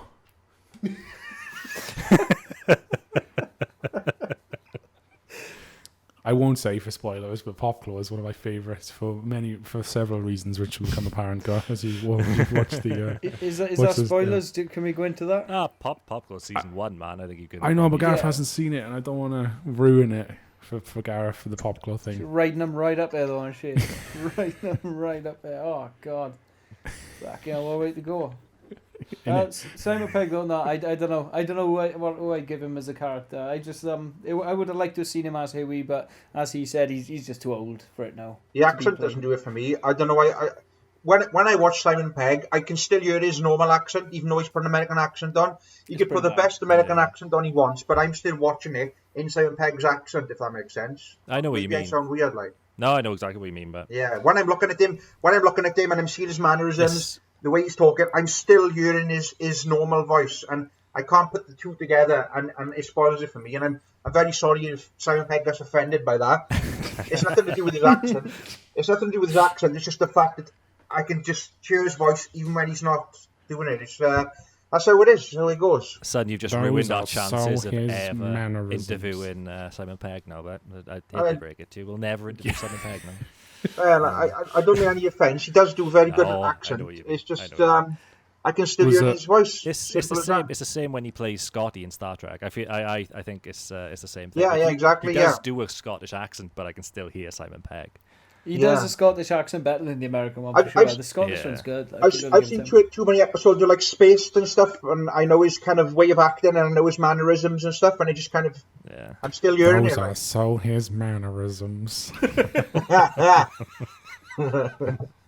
Yeah. Cleveland Brown over here, guy. Simon Pegg, cracking fella, cracking actor, good stuff. Big fan of all his work, really. Peg, Well, was he saying? In the comics as well, you got Frenchie. They changed him quite a bit from the comics. Is Frenchie like the big butch kind of? No, that's Mother's Milk. Frenchie, that's the pink Frenchie's lady. the little, No, I mean little in the French one. Oh, Yeah, no, but in the in comic the book. comics, yeah, he's like a tall, skinny guy in like a trench coat, and he's always wearing this like what do you call them? Like they wear them in like aeroplanes with the goggles, and they got the hat, the old. Oh, there's the flappy sort of. Yeah. Yeah. He's always got one of them on, and like when he's about to kick off, because he like proper kicks off in the comics, he pulls the goggles down and then just like starts headbutting people, and he's fucking class. Like Good I did hats, like yeah. him in the show still though, but they toned him down big style. Do you think though that like that wouldn't translate well to TV? No. Has it ever been suggested? I think it would translate well. Like, you know, that one character that just kicks the fuck off over nothing. Like, you know, I think it was needed. They have him and Mother's Milk arguing a lot, which is pretty fun. And the Spice Girls, like, Spice Girls? story is all pretty. Yeah, you'll have to watch the Spice Girls story. Yeah. It's similar to Cassidy in Preacher, isn't it? Like they totally changed Cassidy. Yeah. You know. Oh, But I love. fuck yeah. Is it Joe Gilligan that plays Cassidy? Yeah. It is Joe Gilligan. Yeah, he's in the Misfits and This That's Is right. England. This Yeah. is England. Yeah, That's that's the budget. But Gary Only. Jerry Only. Yeah. The original Misfits is it, guy? Funny you should bring up Preacher, mind, considering Garth Ennis was he was the writer of The Boys Yeah. and Preacher and The Crossed as well. So if anyone's into like your super gory fucking graphic novels, look at the Crossed. It's called fucking disgusting. That's all I'm gonna say. If you like zombies and disgusting graphics, yeah, never seen anything like it. It's a grim one. It's a grim one, isn't it? The Crossed. I got them on my Very computer. fucking I got them all downloaded. It gets a bit. It goes off on one a bit. Like I don't think Garth Ennis did all of them. Oh no. They go Not off really. into like proper mad. Like it's literally just porn, more or less, like dungeons and. There's one on a farm. I think that's an earlier one actually. the one. farm and the family and Yeah. yeah. It's like, what's going on there? That's the bit. Essentially, you turn into a zombie like through like the contact of blood, but you're not like a zombie. You just crave violence and rape, pretty much. And yeah, a lot of it is fucking rank. Like, Zombie AIDS. Sound like Yeah. the coronavirus, son. well, there's this one where there's these group of them, and they're all wanking into this bowl that's got like bullets in it, and then they're loading these bullets full of cum into a gun and shooting people with it to infect them. What the fuck? When I say it's fucked, it is fucked. Like, there's a That's guy that's walking around with a severed horse cock and he beats people to death with a horse cock as well. But yeah, we're going off on one now. But Garth Ennis, he goes to dark places. Like, Garth Marenghi's dark places. It Exactly. really hurts. Bringing it back to the boys, I guess. Right. Yeah, so Boys. there were characters that differed from the comic adaptation to the TV adaptation. I think, in a way, like they kind of had to make like the TV show flow better. Probably this is what, because like I haven't read, like you've read more of it, the comic than I have, Tom. I haven't read. Yeah, So I haven't read it all. you would But be able to better judge that. But like, I think for a TV show, you've got to have certain characters be that certain lead, and then other characters you've got to define them as being secondary characters and not have the lead. The thing is with the boys, Like Uncle Albert. there's a few characters that you could argue are lead characters, like for example the girl. the girl, yeah, Starlight. She's. The girl. Oh, do you mean Kimiko? Well, both of them really. I mean, Kimiko's got her own plot line. It might be a B plot line, but it's still a pretty strong It's a one. pretty strong one. I was gonna say the one that people probably don't consider it, but he probably is the Deep. Yeah, yeah. He's like, you wouldn't, like when you start watching it, you don't think that he's gonna be anything relevant really, and that's the point. And I think that's like a really cool thing about it, is because he's not meant to be relevant, but he totally is, and he is a bell end. But it's a spoof take on a redemption arc that goes tits up constantly for him. It's fucking great. It's probably one of the highlights of The Boys is the Deep's redemption arc. It really is. It's just so good. Really? So I don't like the Deep at all. Well, that's There's a lot of- the point though. It's just like how he Yeah. tries to redeem himself, and what actually happens, what he says and what he means, two completely different things. Yeah. And it's just a calamity of errors, but it's just so funny. That's it. Like, is he sorry about what he's done, or is he just saying that because he got caught and caught. outdid? You know, it's Exactly. that whole kind of Yeah. Me Too movement kind of spitball, like. And yes, yeah, exactly, and the fact that he like fucks dolphins and everything and There's all that that as stuff. well. That's just, you know, it's like what the fuck is going on? But yeah, I won't say any more about dolphins, because there is a pretty good bit in season 1 of Yuga that you'll like. I think you'll like. Actually, I don't know if you will like. Likes chatting with lobsters as well, horrible. doesn't he? It's absolutely horrible. It is awful. I don't think you'll like it, but it'll shock you. Fucking BuzzFeed over it, huh? I know. Crack.com called. They won their hand back. Didn't even click with me when I said that. Then fucking hell. But yeah, the season 1, the main sort of kick-off point with it is Huey and his girlfriend are walking along outside, talking, and this is in the trailer as well. I always found it was mental that it was in the trailer for this. Is when I've seen this bit. yeah. So as they're walking along, she's not walking on the path. She's walking like at the side of the path on the road. An A-Train, who is like a speedster akin to the Flash, just bombs past off his face on whatever, and he just runs through her and disintegrates her basically as he runs through her, and Huey is just left holding her hand, you know, just there, just holding his hands, horrified, covered in blood, and that basically starts the ball rolling for Huey, and then how he meets Butcher as well, going down the line. So Huey blames A-Train for her death because he did fucking run through her, and wants him to be punished for it, but they offer him a settlement of $45,000, which is fuck all in comparison to how much her life is actually worth, and that says a lot about Vought and their lawyers, and they basically covered up the whole thing to prevent the Seven's name being dragged through the mud and A-Train's name being dragged through the mud. But it happens a lot, so- doesn't it? You know, that's the thing. Like these Yeah. heroes are killing a lot of people and getting away with it. Like. Yeah, and this is like one of the reasons why, like at the beginning, I said The Boys is the best example of what it would like be like in real life. Like if you had a speedster who could run that fast, there is, I know like time moves slower for a speedster, is what they say in the comic book sort of rules, but they'd still run through people. Like you see the Flash fight in certain villas, like the Flash TV show in the CW. I stopped watching that ages ago because it just got shit. Yeah. Just so bad.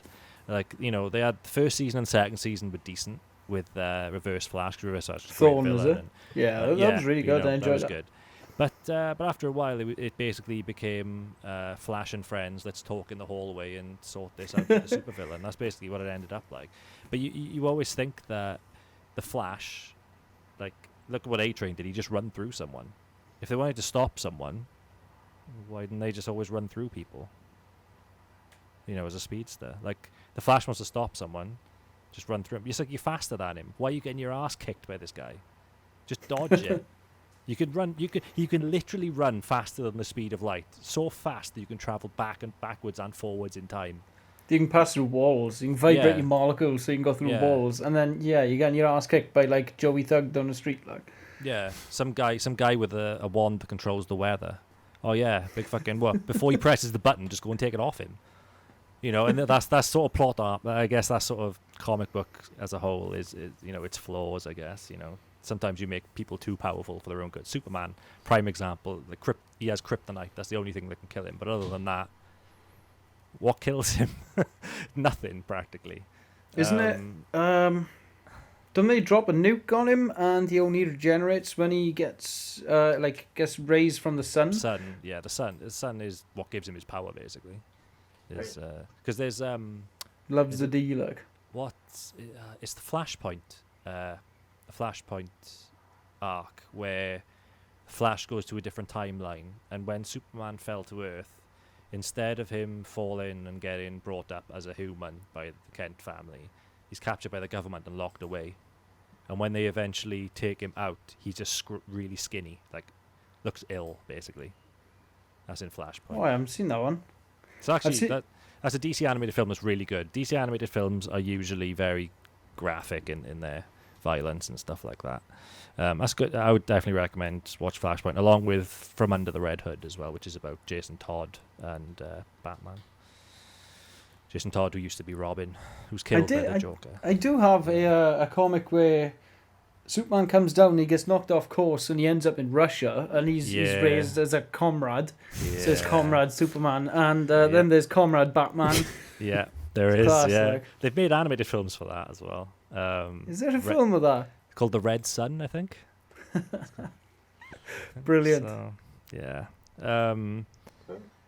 What was I saying? Yeah, so in that first episode, following on from that, Butcher hearing about what Huey's gone through, he sees it as an opportunity to use Huey to plant a bug in the Seventh Tower when he goes up there to basically talk about the settlement for his girlfriend, essentially. And he does plant one, but another member of the Seven, Translucent, who is the Invisible Man, the Invisible Cunt, he basically finds this tracker and leads it, gets it back to Huey. Essentially, he knows Huey's planted it there, and confronts him in the shop. But in that shop, that's where Butcher sees him and captures him.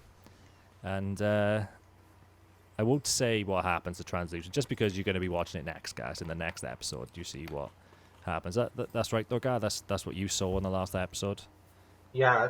Yeah. So essentially, where Huey is like integrated into the boys. Into the boys, yeah. He is basically used by Butcher, and that is a theme that is constant throughout the boys. Is Butcher using people just to get where he wants. The reason Butcher hates supes, as he calls them, or superheroes, so he blames Homelander for the disappearance or the death of his wife Becca. Because she was never seen again after being with Homelander. So he just set out on just killing any supes he comes across because he doesn't trust any of them, doesn't like any of them. He's trained by... Is it the SAS he was in? Because I know he is a Kiwi in the series, but was it the SAS he was trained in? It would make sense because they're in the Commonwealth.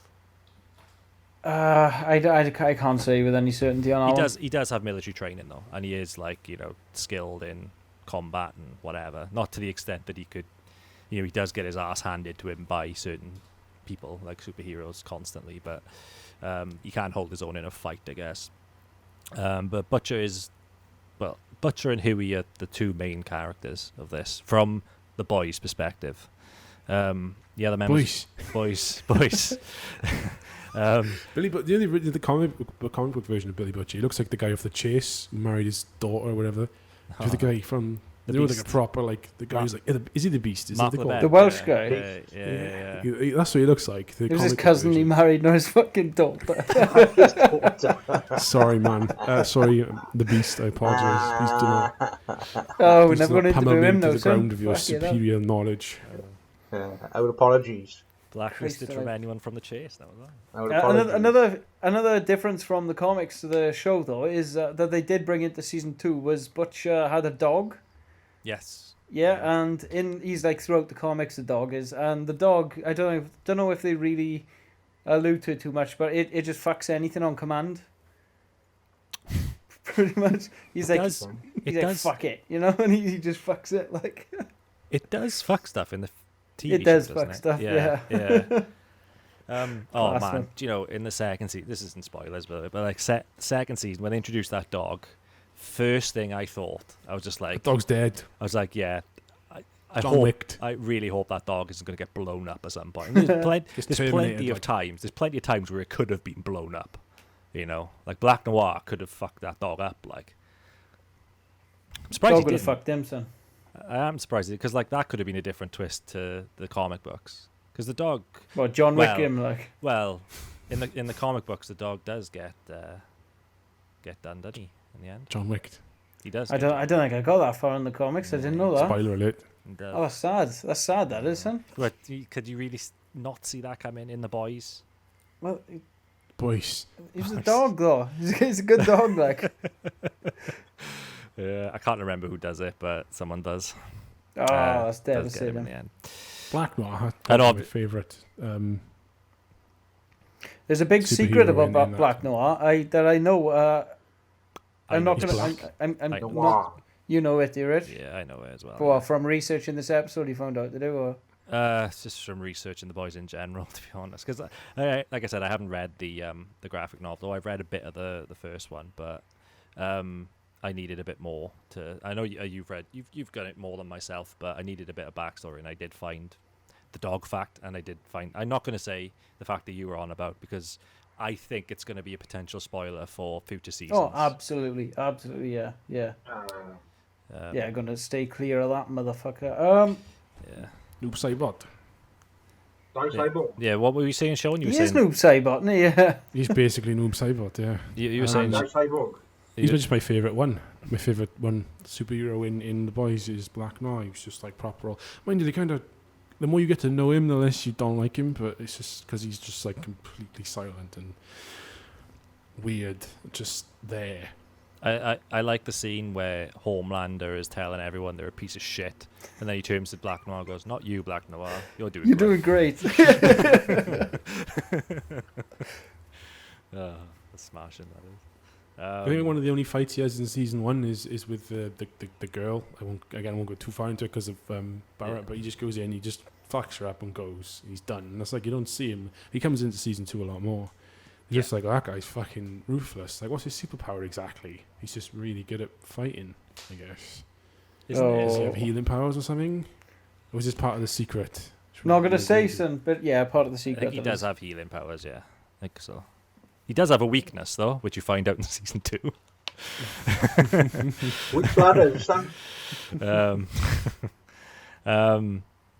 What was I going to say? Yeah, Black Noir, though, there was, I think it was in season 1, the most random talent that he would ever have was they were at a cocktail party and he's just staring at the pianist. Like, intently staring at him. Yeah. Makes him really uncomfortable and makes him leave. And then he sits down and he starts playing the piano. What the fuck? What a random thing to chuck in. It's just because, like, I guess he's at a party. He's not going to talk to anyone. What are they going to have him do? Just have him play the piano. The main thing. As far as the other members of the Boys, you, like Tom said, you got Frenchie, who in the TV show, he's a weapons expert. Again, met in the military. You got Frenchie in the comics. He's a weapons expert. Met in the military, I think, alongside Butcher and Mother's Milk. And Mother's Milk then... Is he a tactical? I think. Is he a tactical? Mother's He's a Milk's a medic, tactical isn't he? officer. tactical officer, tactical expert, whatever. And then you've got Kimiko then, or the girl, as you refer to her. She's so she was experimented on, wasn't she? She was part of that program that tried to create terrorists, but she escaped. That's right. Yeah. Yeah. Her and her brother, they her were and part her of that terrorist like cell. Was Yeah. it the Golden Hand or Golden Dawn or something? Something It like was that. Golden Yeah. Dawn's in Oblivion, I think. Sorry. A golden Some hand. sort of- I think it's the golden hand. I haven't got that written down. I think it could be wrong. If I'm wrong, lambast me in the comments. But yeah, Lamplighter, is this son? Hi, lamplighter. Hell of a boy. Fuck anything. Yeah, and her powers are, I guess she's immortal. I guess. Yeah, it doesn't really say, does it? Yeah, Like, it's The Mythic Dawn, not the Golden Dawn. she so she got healing factor to basically bring her back from the dead, but she's like a mental fighter. So she's got super strength, I'd say, as well. Yeah. She does have super strength. But yeah, she does get killed and then comes back from the dead, essentially. But she basically forms a bond with Frenchie, and that's why she's in the boys, even though she's a soup, as Butcher would call her, and Butcher doesn't like her. Boy, she's a girl. Yeah. And Butcher, I don't really know if Butcher truly accepts her. It's just kind she's of just there, and she's just there, and because Frenchie basically stands up for her, and that's that. She has a bigger part to play in season 2. There is a pretty good, I think, right at the beginning of season 2. Actually, there's a pretty good scene for her, when she confronts Stormfront, which is pretty cool because you flesh her backstory out a bit in that particular scene. But yeah, on from the boys, then you've got the 7, like I mentioned before. They're parallels to the Justice League. In the very first episode, you learn that Lamplighter, as Sean just mentioned now, is retiring from the 7, and they're hiring a new member of the 7, and that member is Starlight, Annie, as her real name is. And it's a weird situation how she meets Huey. I think it's just on a park bench, and they don't know each other. They don't know who each other are. Like, they don't know each other's stories. But Who this?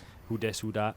But she's like an idealistic country girl, and she Yeah. is genuinely naive about how the world actually works, and then she jumps into this corporation that just crushes her soul. And she's like proper, like churchgoer, and Happy clappy church as well, isn't it? Yeah. Proper, like- yeah. And it's because of Starlight that the whole Me Too movement with the Deep starts, because on her first day in the 7 Tower, the Deep basically exposes himself to her and tells her to suck him off, and she doesn't, and it essentially causes the Deep to lose his place in the 7 because they start the whole Me Too movement with that. The initial point of this cast was consequences to actions within the superheroes. Technically, the boys doesn't have any consequences for the good guys. For the bad guys seem to have consequences knocked on them, like the Deep and all that. But the boys seem kind of status quo throughout. Like, from the first episode of season 1, where it kicks in, to where they are now, does much change? So, what you've said there is that, like, even though they are portrayed as the heroes in the show, they are technically the heroes. The Deep, Homelander, Maeve, everyone, they're all heroes, I guess. But they're not, are they? They're not. Well, it depends Plot how you twist. it depends how you define the heroes. But I mean, like, the boys. Then does anything change for the boys? Like, because they are they are the heroes or the anti-heroes. Like, Well, it's the fact that what they're doing is always putting their families and stuff in danger. Mother's milk is kind of always like, it's a very small point. And like what's the woman who like leads them or originally led them and then quit? She's back and like her family like kind of got unheroed and stuff. I can't remember the name of the characters. It's like I'm not because it is a cost to it. And like Butcher's Mallory. she goes. Do they call her the Admiral? Mallory. Mallory's the badger. Yeah. Yeah, I get what you're saying, but like, well, end of season 2. I'm not gonna say what happens, but Butcher does get his consequences for his actions. Oh, most definitely. And from the word go, they have consequences. Like Huey could be like, no, fuck this. I'm just gonna, ignore Butcher. I'm gonna take my payout and live with the misery of, for the rest of my life. But instead, he chooses to become essentially a vigilante. His life is over. All for walking down the fucking street and having his girlfriend explode. It's essentially a Morpheus moment, I guess, isn't it? Yeah, it is a Morpheus moment. Most definitely. He's like, look, come with us, and we'll put these fuckers in, give them justice or whatever, which isn't quite true. You could say the Butcher kind of uses him, leads him down the wrong path. Like, whereas he could have just gone, fuck this, and got on with his life, as it were. So his life is over. And on all of them, man, that's the problem, isn't it? That's why Mother's Milk don't want to come back. It's like, I can't, because my family and I got a family now. How can I be like, taking down a fucking corporation when I got kids and all the rest of it? It's just, I think with Frenchie as well. Frenchie does value his friends as well. Like, remember, Mon ami. Like, it was in season 2 where you learn a bit about why Frenchie and why Mallory doesn't like Frenchie. And that's a pretty big consequences of your actions right there. True. True. So they do live with it, I guess. In the boys' case, the consequences of their actions are like knock-on effects, I suppose, to other people. Yeah, and they happen sort of before the fact, so you find out about them. So I guess it's like that. But you also find out that even certain members of the Seven, they're not bad people. Like Maeve. Yeah, like she's not a bad person. They're enablers, isn't he? Yeah. They go along with it. And like even I guess to a degree, I guess you could say the Deep. He is a bit of a cunt, but like. You do see him sort of come around, and A-Train as well. He grapples with addiction, and I think if it wasn't for that, or I guess his ego as well with A-Train, because he wants to be the fastest.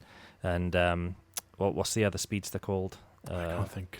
It's orange guy. Isn't it? Yeah, can't remember his name now. But he wants to be faster than him. There can't be another speedster that's faster than him or whatever. So. Yeah, I guess they do all deal with the consequences to their actions, and even Homelander does as well. Like, even though he seems indestructible, and you can't, like, when you first watch The Boys, you think, how can anyone take Homelander down? Like, even the people, even Vought who own him, like, if they wanted to, how could they do it? You know what I thought was awesome? I can't remember if it was season 1 or 2, but Homelander jumps down in front of a crowd that's protesting outside Vought Studios, and he has that daydream. Yeah. And what, like that fucking, that was amazing. Like, I really enjoyed that. That was. The thing is, I kept waiting for that to happen at one point, and it still haven't happened. Yeah. So, yeah. It's a what the fuck moment, isn't it? Yeah. It's like a oh shit, which is there's plenty of them in The Boys. But boys. Every time I say it, I get away. Yeah, but he's not wrong, man. I hear it in my head every time someone says it. So like, he's conditioned us, Sean. One of the boys in work says it as well. So it's not just down there. Boys. But yeah, I guess boys. Is this? I don't know. I guess it's a Welsh thing. I don't know. It's just how some people pronounce it. But yeah, who knows? Who knows? But yeah, the Boys is definitely a show. If you it's got a really good story as well. Like the overarching story and how it progresses, it is really good. As graphic as it is, it's definitely worth a watch, and it deserves all the plaudits that it is currently getting. Although, didn't it get criticized for being too violent?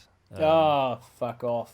I and this is going back to my earlier conversation about how sex is violence is glorified and sex is vilified and all that stuff. It's like when To be there's fair, violence it like is- this, you know. So It is super violent, though. It doesn't need to be as violent as it is, but it is. It is what it Yeah, is. but that's And its the charm, source innit? material, the source material is based on is also, I'm sure, very violent. Yeah. You know, being Garth Ennis and stuff. You know, I fair think play to I- Amazon for keeping it violent, because Netflix wouldn't have made you that violent. I'll tell you that for nothing. I would argue that it does need to be that violent. Yeah. Fuck it, why not? And man? not just because the comic was violent, but because they're trying to depict superheroes in real life. If you had someone like Homelander, he basically goes off his ego above all that. That's how they control him. That's how Vought controls Homelander. Is they basically they have his ego on a leash essentially, and he's got to please everyone, or he's got to believe that everyone likes him. Yeah. You know, it's just, and that's how they control Homelander. If you had someone like that in real life, like as long as the cameras weren't rolling, he would just fucking fry people just left and right. Just if he didn't like them, or if he believed that they wronged him in some way, he would just get rid of them, splat, blow up, whatever. And you need to see that, you know, to stop these pesky North Koreans making a super serum to take over the world. Otherwise that might happen. Imagine that. I bet it's like in real life though. Now you get those movie stars that are all like big smiles on the camera, fake smiles, and then as soon as the camera's off, they're just cunts. Like Probably.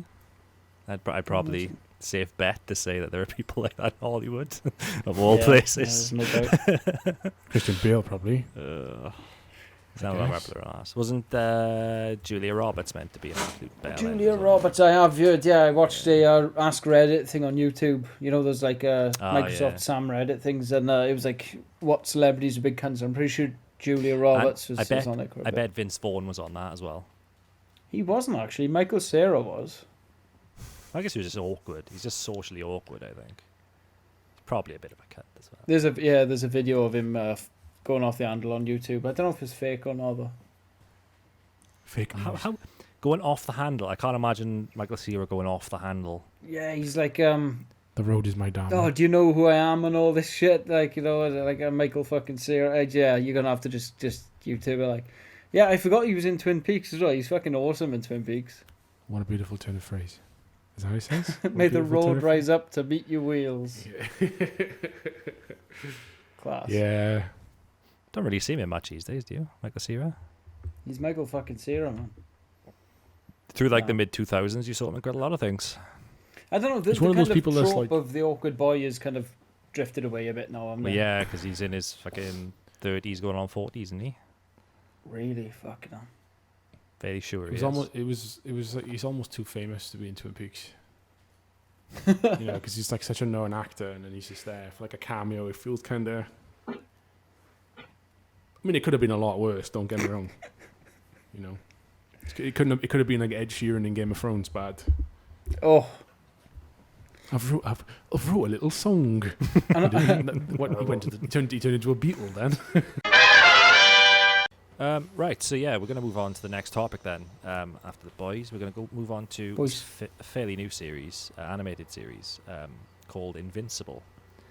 And this was something that I'd never heard of prior to the TV show coming out. It's not something I had any knowledge of, really. I think you, Tom, and the singer in mine and Gareth's band, Scott, actually told me about it to watch it. Glad I did, because it's pretty good show. I would say it's probably the closest thing to being proper superhero with superhero lore, of following that trope, but at the same time being just ultra violent. And how does it fit in with the sort of theme? Well, I haven't really delved into the lore of this show too much because I don't want to spoil it for myself when it goes into season 2 and 3. Because Amazon have renewed it for season 2 and 3. So Invincible, it's an animated show.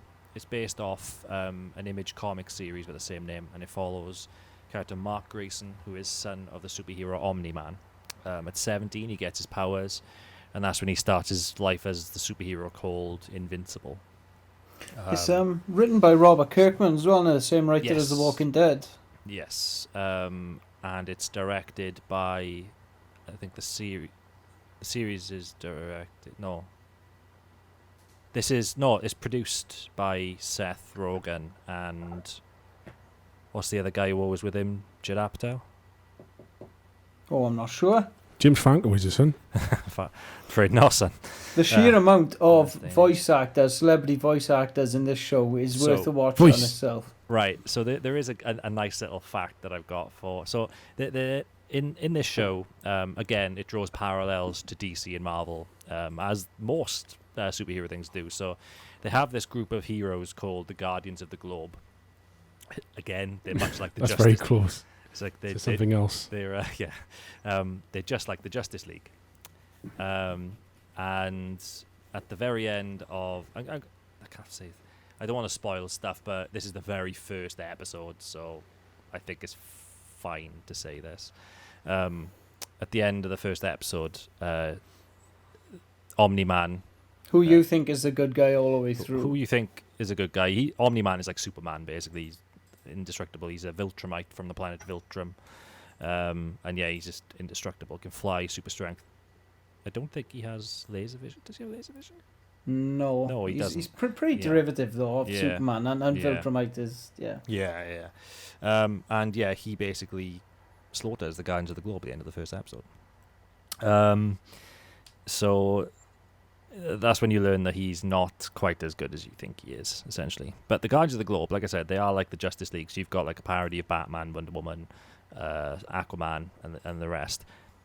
All of the characters in Guardians of the Globe are voiced by actors from The Walking Dead.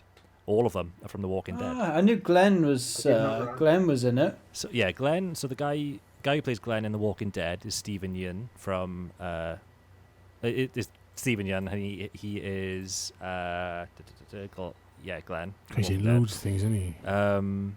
You've got Omni-Man is voiced by J.K. Simmons, obviously not from The Walking Dead, but he's J.K. Simmons from all that film. But J.K. Simmons is he's the mental drummer in that drummer film. Okay, cat's arse out of the fucking Whiplash, camera. Whiplash. He's like and he's the Nazi in Oz, man. Absolutely kills in it in Oz, man. J.K. Simmons. He's also, he's good actor. Mentalist. Yeah, he's also J. Jonah Jameson in Spider-Man as well. And that's right. He does pictures of Spider-Man. He does. He is probably like one of the best depictions of a comic book character in any comic book film, I think, of J. Jonah Jameson. I think it's right up there with like Downey Jr. He plays Iron Man. Alex Jones in Spider-Man, doesn't he? Yeah, Alex Jones would be a good Jameson. I'm just trying to find in my notes now where Spider-Man. I know Derek from The Good Place. What's his name He's in fucking Brooklyn Nine-Nine. Pimento. Pimento's in it, yeah. Pimento's in it. He is Rexplode. That's the fucker, yeah. Jason Mantzoukas, is it? Is that his name? That, yeah, I can never pronounce it. He's also in Legion, which we haven't touched on. Legion. So that's an interesting one. I didn't actually think of Legion. I haven't watched it in such a long time. That's based off the X-Men. It's connected to the X-Men. Yeah, he's Xavier's son, actually. That was what's ironic is, I'm sorry to go off on you. No, go for it. But it's like Legion. He's like an abandoned kid. He was sent away to a orphanage, and then Xavier goes off to make a giant mansion full of kids that aren't even his. Plot, that's a plot. All that is. It's just fucked. Like, but Legion's definitely relevant to this cast within Consequences of Actions, considering the whole thing is about that. Like, definitely batshit crazy as well. That show is. I didn't get through it all. I think I only watched 2 seasons of it. I think it just got too weird for me. I don't know. I just couldn't. It's not that I couldn't follow it. It was just that I don't know. I kind of lost interest in. It's very heavy. Yeah, I lost interest in it as well. I've tried 3 times to watch Legion, and I've never made it past like the 3rd or 4th episode. I enjoyed. I don't know what it is. I enjoyed don't know what season it is. 1. I thought season 1 was pretty good. But yeah, season 2. It's like what's her name as well? She was in Parks and Recreation. She's in Parks it as well. And Rec. Yeah, actress. Oh, Aubrey Plaza. Aubrey Plaza, that's it. She was in it. And Aubrey Plaza. Yeah, she plays Lenny. Yeah. Ding, fries are done. I think she's like a parasite in his brain. Yeah. But like, yeah, Legion's power. I think it's anyone that dies within the vicinity of them that's got a power, he kind of absorbs their power. So I said, and they all turn into like personalities within his mind, and he doesn't know what's real and what's fake. And yeah, really good, like really good. Aubrey Plaza sounds like the name of a Vaporwave record. Sounds Aubrey like Plaza. a name of a mall from like '84. Does, Aubrey it Plaza. does. So, Or porn star name. Either way. So yeah, as I was saying, sorry. The go back to Boys. Invincible, not boys. We're done with boys. Going back to Invincible. So all the Guardians of the Globe, they're all from Walking Dead. So you've got Ross Marquand, is that how you pronounce his name? He Which one's plays. he? I can't remember his character's name. He is. You know. I've got IMDb. It says Rudy. His character's Yeah, name. he was the gay guy whose partner got killed. Remember? Loses his hand. William. Yes. Wilhelm. William. Yes, he does. Yes. Wilhelm. Yes, he does lose his hand. And then you got Lauren Cohen, who was Maggie. She does. Ross Marquand does the Immortal. Ross Marquand actually does a lot of voice acting in general, so he does other characters in this show as well, not just the Immortal. I can't find who it is. Anyone from Wilhelm? Critical Role in Everyone's frozen apart from me. Robot. Not that I'm aware of. Oh, that's a shame. From Critical Role in, yeah. Big War Woman is Lauren Cohen, who was Maggie. Then you got Green Ghost, who is Snuka Martin Green, who is also in the new Star Trek series Discovery. She's the main character in that. You got Sasha, is it Walking Dead? Yeah, Sasha, that's it. And then you got Chad Coleman, plays Martian Man. He was Tyrese in The Walking Dead. Red Rush is Michael Kudlitz, who played what's his name? The big military guy. With a tash. Abraham. Abraham, that's it. And then you got Darkwing, who was voiced by Lenny James, who played Morgan in The Walking Dead. He's a good character, he was. Yeah. And then Ross Marquand then voices Aquarius as well, who's the fish dude. So yeah, he voices Fish the dude. Yeah, in the I'm looking at Guardians. the I'm looking at the IMDb for it now, and there's some interesting ones on you. I really enjoyed Seth Rogen's character. For the benefit of Tom, you've got Alan the Alien. Yeah. you've got Britta from Community, Tom. Oh shit, yeah, I forgot she was in it too. Yeah. Britta Yeah. Filter. I think she's Adam Evening, I think. I think you are right, guy. Gillian Jacobs. Yeah. Yes. Julian Jacobs. Yeah. Yeah. You've got Mark Hamill listed as well, you guys. Mark Hamill's Oh in yeah, here. He's the costume designer for the superheroes. That's the And you've fucker. also got John Hamm of either Yeah. Mad Men or Black Mirror fame. They truly are mad men. What a bad show. Yeah. What an overrated piece of shit. Yeah, that's really bad.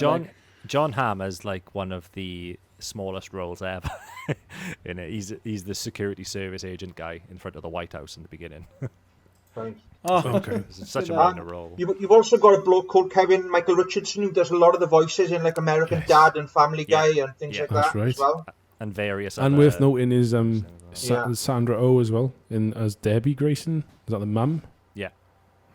So she's a bunch of shit. I think she's in Grey's Anatomy, and she's also in Killing Eve, the recent. You've also thing. got Zazie.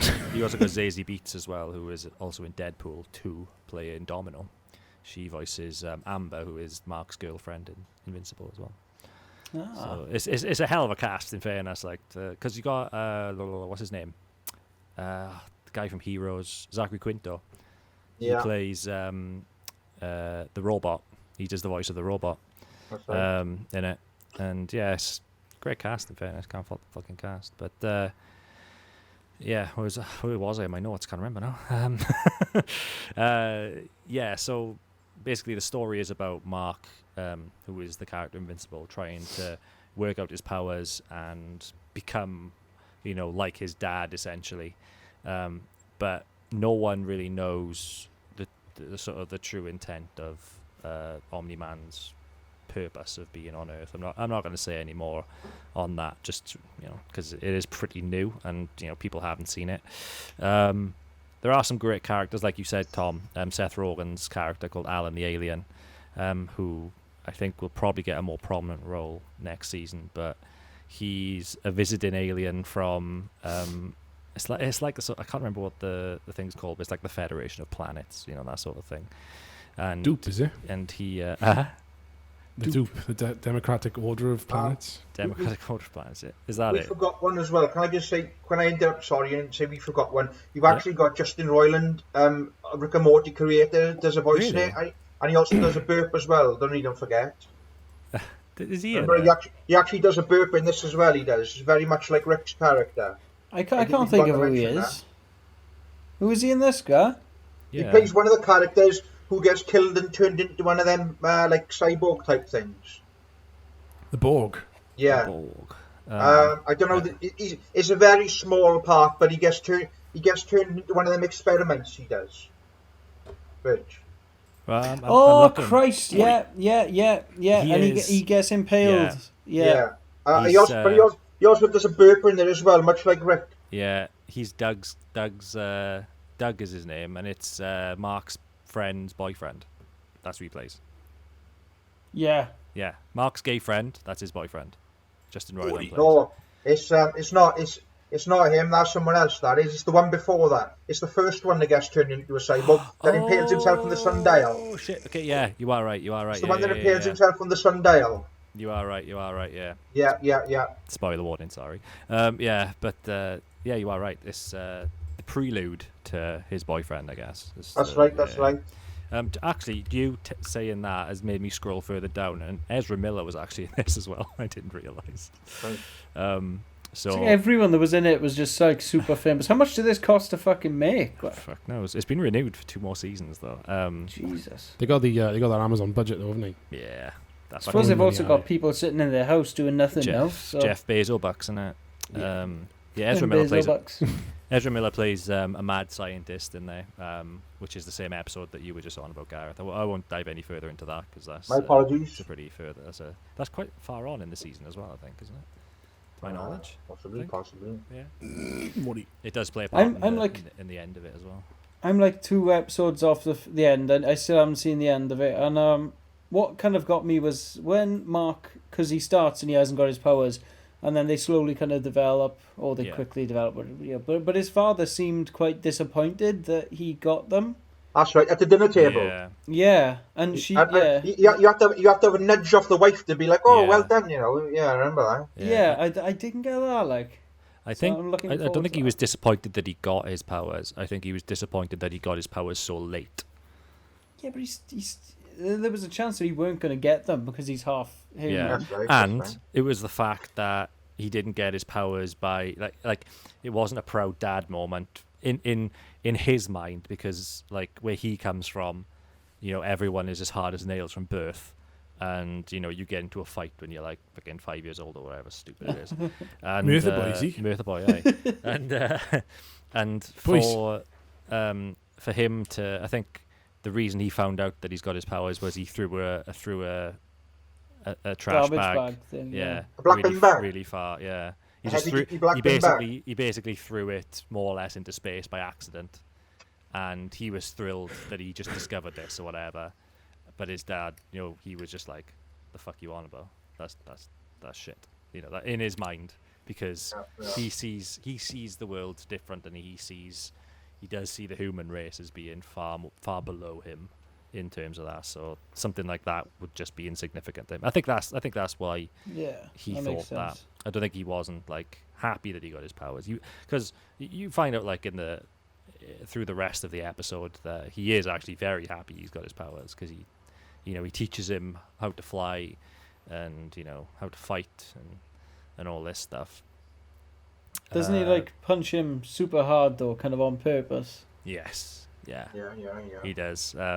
And he's wondering, why did you do that? And I guess that's kind of a precursor to, sort of what's to come in terms of like Omni-Man and what he sort of ends up being, I guess. down the line. I won't say, because if you haven't seen the last 2 episodes, I won't say any more on that. But it's an interesting, when you guys have been talking, I've scrolled right down the full list on IMDb, and right at the bottom, or 2 from the bottom, there's a guy called Reginald Vell Johnson, who in one episode, obviously you wouldn't have seen him, of course, because it's animated, but in one episode of Invincible, he plays a school principal. Yeah.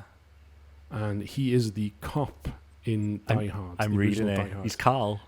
Yeah. So it's like... if you scroll down a bit further, Sean, there's a guy called Thok, Battle Beast, who is voiced by Michael Dorn from Star Trek. Mr. Wolf. Mr. Wolf, engage. Oh shit, look at that. I didn't even notice Michael Dorn snoozing in there. Look at that. God, he's aged well, haven't he? Fair play to him. Yeah, he's lost. Bit of a boy. Are you about? You're looking well. Lost the prosthetics he has, son. He had some plastic surgery to get that forehead He's sorted. just past his head, wasn't Doesn't. If I said Mr. Wolf's head looked like a fanny, would you join me in a laugh? I was just about to quote that as well. It says here, Dawn played the character regularly from 1987 to 2002. What was Worf doing in 2002? He's Space Nine as well, wasn't he? Was that? Yeah. Was that late? That didn't run to 2002. Was he in Voyager? According to IMDb, in 2002, he was playing Duke Atreides in Emperor Battle for Dune, the video game. Yeah, Duke Atreides. Fucking hell. He's in Nemesis, the film. In 2002. There we go. Which would have been the Tom Hardy one when you don't look nothing like him. Is that Nemesis? Father? Yeah. It's in the eyes, Picard. Yeah, it is that one, yeah. Ah. Very nice. Yeah. Sorry, please continue. He's also in Dexter's Lab, wasn't he? Dexter's Lab. Dexter's Laboratory. No, did he do I Am Weasel? Because he sounded very similar to the I Am Weasel. Who no, Tom Hardy or Michael Dorn? Michael, the Worf. Worf. He sounded like What's his name? the Weasel from I Am Weasel. Michael what? His name is Michael Dorn, yeah. No, it is As in- Dorn, sir. Yeah. As in Dawn, the Red Viper of Dawn.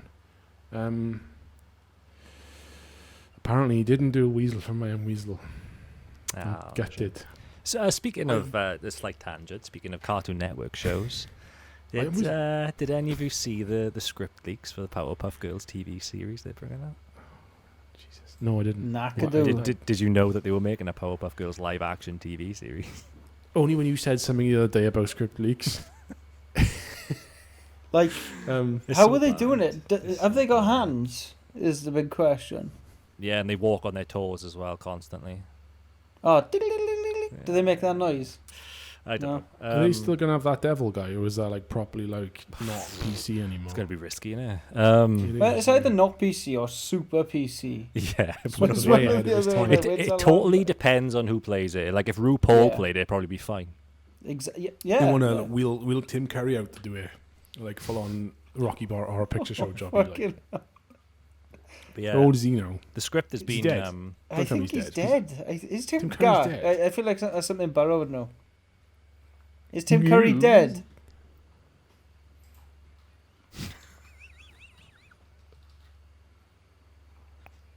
Bless him. Oh shit! Ah, bless. Cracking actor.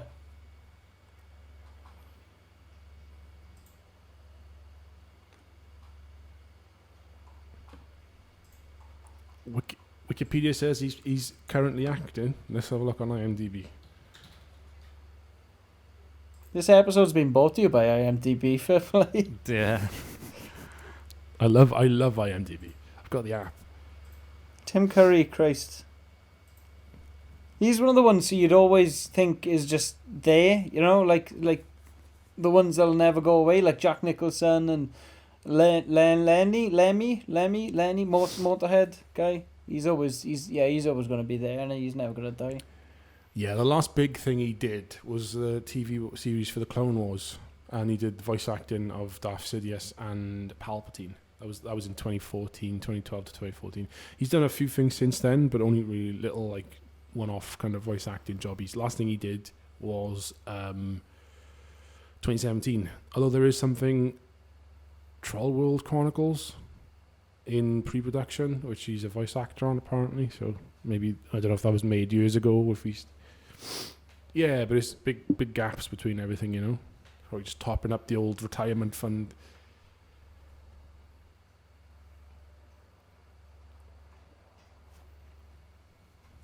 It was also in Ben 10.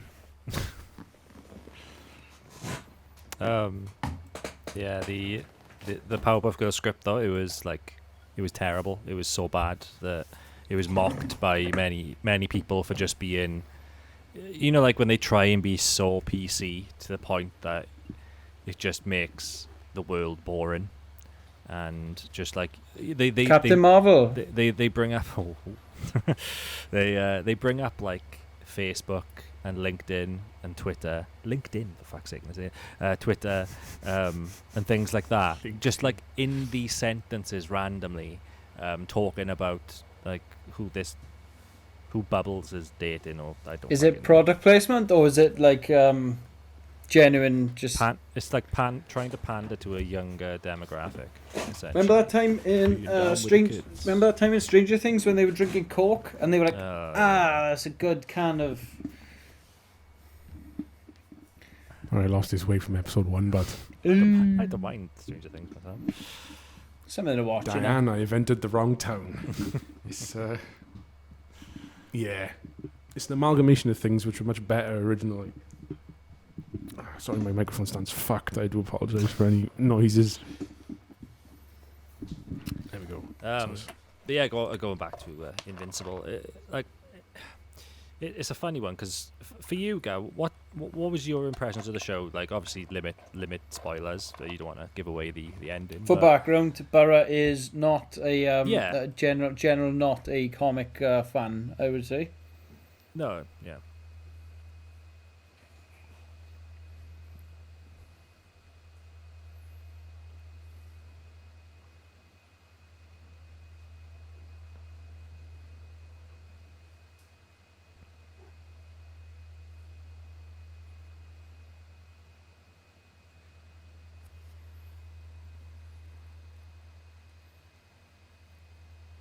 Would you say that, like, after seeing Invincible, and to be fair, the way the story goes in Invincible and how it flows is very similar to a lot of comic book films and like comic book TV shows. Would you think that you would watch another, like, if say no, we said that there was a new show in the same vein as Invincible coming out but it was by Marvel, would you watch that or not?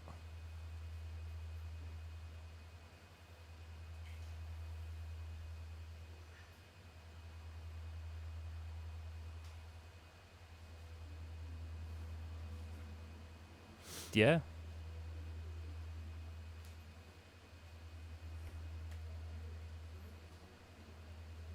The characters and yeah.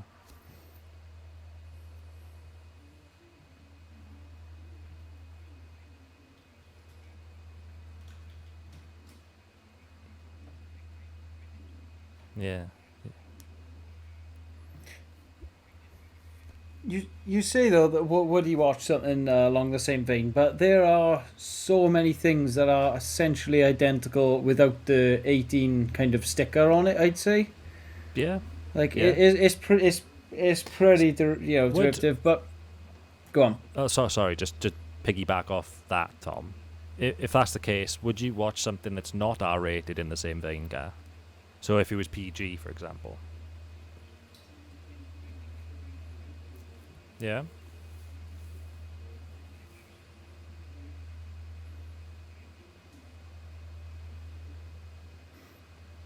So I'm just trying to work out whether something with an R rating, is it more popular? Like, I'd it's say just it because of the holds rating appeal itself, because it came in as an R-rated thing. It was a new thing and it was R-rated. So say Spider-Man came in and it was R-rated. I can't imagine Burra picking that up and enjoying that maybe as much. Fair point.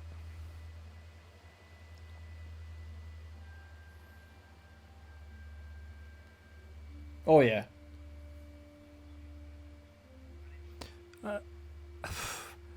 I would argue that the superhero genre is probably oversaturated as it is, you know. Oh yes.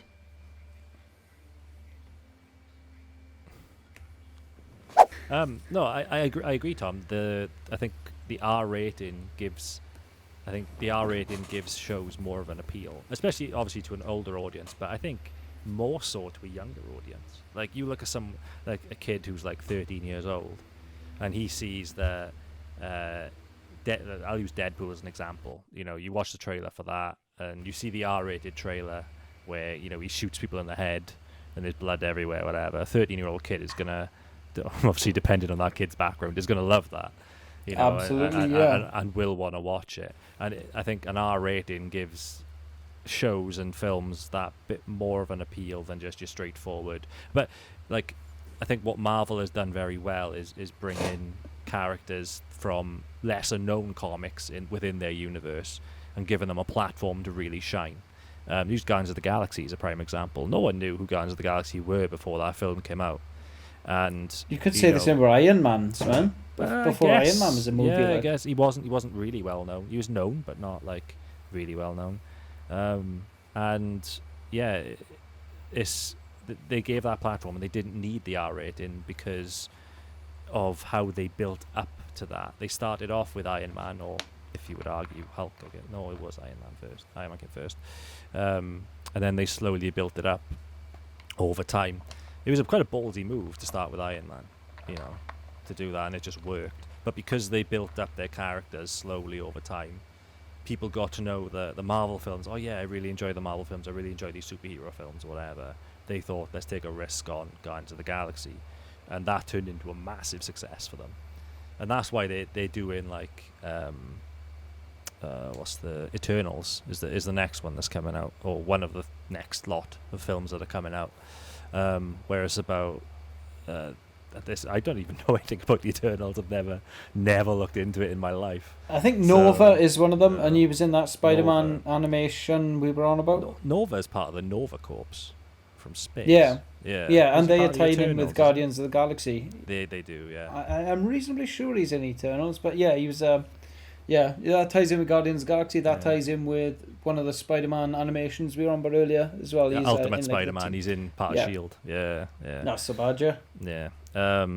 So yeah, I guess it does depend on like DC have struggled with their superhero films. I would say there's only a couple where they haven't. I mean, the big Christian Bale trilogy is lauded as being like the best Batman films ever, and Heath Ledger's Joker is hailed as being the best Joker ever. If anyone like that but like aren't too sure on like comics, there's a comic that I've got. I can't remember exactly what his name was. I think it was Brian as I don't want to butcher this. 2 seconds. But it's a standalone Joker movie, comic even, cut by Brian Azzarello. And essentially Joker gets out of Arkham Asylum on like a they basically clear him of being insane, so he's sane and he's allowed back. But it's about him rebuilding his gang and all that, and his like central focus around Joker. And I think Batman's in maybe one scene right towards the end. But yeah, if you like Joker, the movie, give that a go. He's good. It's good, yeah. He's good, yeah. Yeah. But yeah, this is so. Just pulling it back to the topic at hand for Invincible. It's definitely worth a watch if you do like your animated cartoon, your animated fucking superhero stuff, really. But it does have a good story, and if it's something that like Gareth, for example, he never really liked the superhero genre before this, and after watching Invincible, he's actually enjoyed it and will carry on watching it through the next couple of seasons because the story grabbed his attention and how good it is. And I do see what you mean by the parallels. It's not like a direct parallel, but like with the whole Star Wars thing with the overbearing father, the evil dad, and all that stuff. So yeah. So I'm going to open the floor up now to you guys because I know Sean Satan over here has Sean has some stuff to say about. Thinking about Hatebreed. I think what was it? Are you gonna speak a bit about Watchmen? Because I know you you liked the Watchmen series, didn't you? Yeah, I mean, when you say R-rated like superhero stuff, Watchmen is the first thing for me that springs to mind, especially in regards to like the realism of it and the consequences of it and all the rest of it. Has anyone seen Watchmen? Or I saw read Watchmen. yeah, or whatever? I saw yeah, the film ages ago. Yeah, seen the movie. Very long movie. It is a long film. There's a lot to cram into a movie. It was ambitious and a lot of, obviously it has had mixed reviews, definitely at the time. These days it'd be like 6 movies. That's what it needed essentially. Not 6 movies, but 2 or 3, like the Hobbit jobby. You know what I mean? But it would have been better as a TV series that followed the original, like, what was it? Hate to burst your bubble, son, but there is a TV series of the Watchmen. Yeah, but it ain't though, is there? It's Watchmen in name. It's goddamn awful. Yeah, it's set like 30 years in the future. 30 years in the future, and essentially, it's like Black Lives Matter in superhero costume. Essentially, it's a good message to get out there, but is it needed in that format? Don't know. The answer is no. Don't know. Yeah. There had Damon Lindelof who did Lost doing it. So I was like, oh, that's me out from the fucking word go. It's just going to drag on and literally go nowhere. Is that what is going to happen? I think has it even been renewed? Is it more to come? I don't know. Completely Christed. I don't know. Christed it. There was a really good backstory though of like this town that got, a town that's predominantly black that got raided by white people and all that was fucking awesome. And I think the first ever hero, it goes into the first ever hero in that like universe, which is pretty good as well. But yeah, I'd say that was it really for the shining points of that series. I know Mr. Manhattan, the so-called, he's in it. He's a bit of a good old Mr. Manhattan. Spoiler at the end, like, but it's it's just so bad. Nah, I wouldn't suggest it. Stick with your comics, stick with your fucking movie, like. So the thing with Watchmen that I liked is that other than Dr. Manhattan, who's the exception, they're not superheroes. They're just weirdos in capes. Like, they're essentially vigilantes, and that's what they treat it as. It's like, I don't know. It's like, it's kind of like how The Boys does it, in the fact that they all work for a corporation in The Boys, but in like the Watchmen universe, they're basically vigilantes who want to do something about, really high rates of crime in their cities or whatever. So they're like, trying to, help, I guess. And at first they're kind of like tolerated and even in cahoots with the police, kind of like how Batman is unofficially. Like, he's kind of like, in Jim Gordon's pocket. Is it Jim Gordon? He's in Commissioner Gordon's pocket and stuff. And then, like, it shows how they like fall foul of the government and they all get outlawed, except for some government sanctioned superheroes, even though like one of them is literally just a dude, not a superhero. He's just a guy in a mask or whatever. But I don't know. It's pretty depressing, really, Watchmen. I mean, the film was pretty colourful, but the initial story is what was written during the Cold War. So there was a lot of like allegory and stuff for like the doomsday clock of like everyone was just expecting to get nuked. What's the bad guy's name? Happened. Chernobyl happened. That's a spoiler. Ozymandias. He is fucking fantastic in the TV show. I'll say that. If you can find Jeremy just Irons, isn't it? Yeah. If you can just find clips of him, like his parts, and watch that as like a mini show, that's fucking awesome. Like, really good. Yeah, one of the first things I read about the Watchmen reboot or the new series or whatever was that Jeremy Irons was playing Ozymandias, and I was like, oh, that's like an old Ozymandias. I was like, that's a fucking good casting. But yeah, I don't know. I don't think I'll ever watch it. I'll be honest with you. The new series doesn't seem to have any connection at all to to the original in any way, shape, or form. It does, and it does, and it doesn't. I'd say it's some parts, like the more prominent parts, are more relevant to the comics than the movie is. Even like, I'd say I don't want to spoil it, but you know, there's the giant squid and shit. Yeah. The giant, yeah. So the giant squid is what they cut out of the film. Spoiler alert for, basically in the film, more or less, to end conflict on a global scale, they manufacture conflict on a universal scale. So like they manufacture, like Dr. Manhattan, who left Earth, just went rogue and nuked the planet. That's kind of the ending to the film, isn't it? Whereas like in the comic, they have like this. So they have like they create this giant squid monster, which isn't really an alien, but it makes everyone think it's an alien, and they teleport it to like New York, and it just merges with New York and kills millions of people. And so the squid comes into the new. Yeah, it just clicks. No, yeah, it does. It's actually a really big part in it. Funny enough. So yeah, that's quite true to the comics. I don't. There's like an A and B plot going on. Like one plot's good, the other plot's. What's so good. What's the main sort of gist of the story with Watchmen then? Well, what is like the main it's just of that it? someone is killing ex superheroes. It starts with the graphic murder of one of the main characters. One of like their Justice League or the Seven or whatever. Yeah. Of a certain generation, because it shows you several generations of superheroes or vigilantes.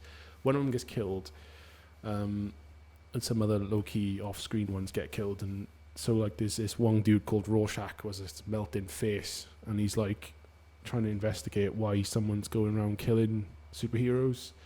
But all of them are retired at this point, so they're like, no one cares, and he goes around warning people like they're coming to kill you, and no one gives a shit. But they are eventually killing them all off one by one. And basically, it turns out that oh well, now we're going back, but more or less like, fuck, I can't remember. But it turns out that you know, the one, it's hard to explain it without really just ruining it. But like, it's a moral question, isn't it? And the ending to Watchmen is like, do you kill 1 million people to save the human race? Is that a good thing or a bad thing? You know, and it's like,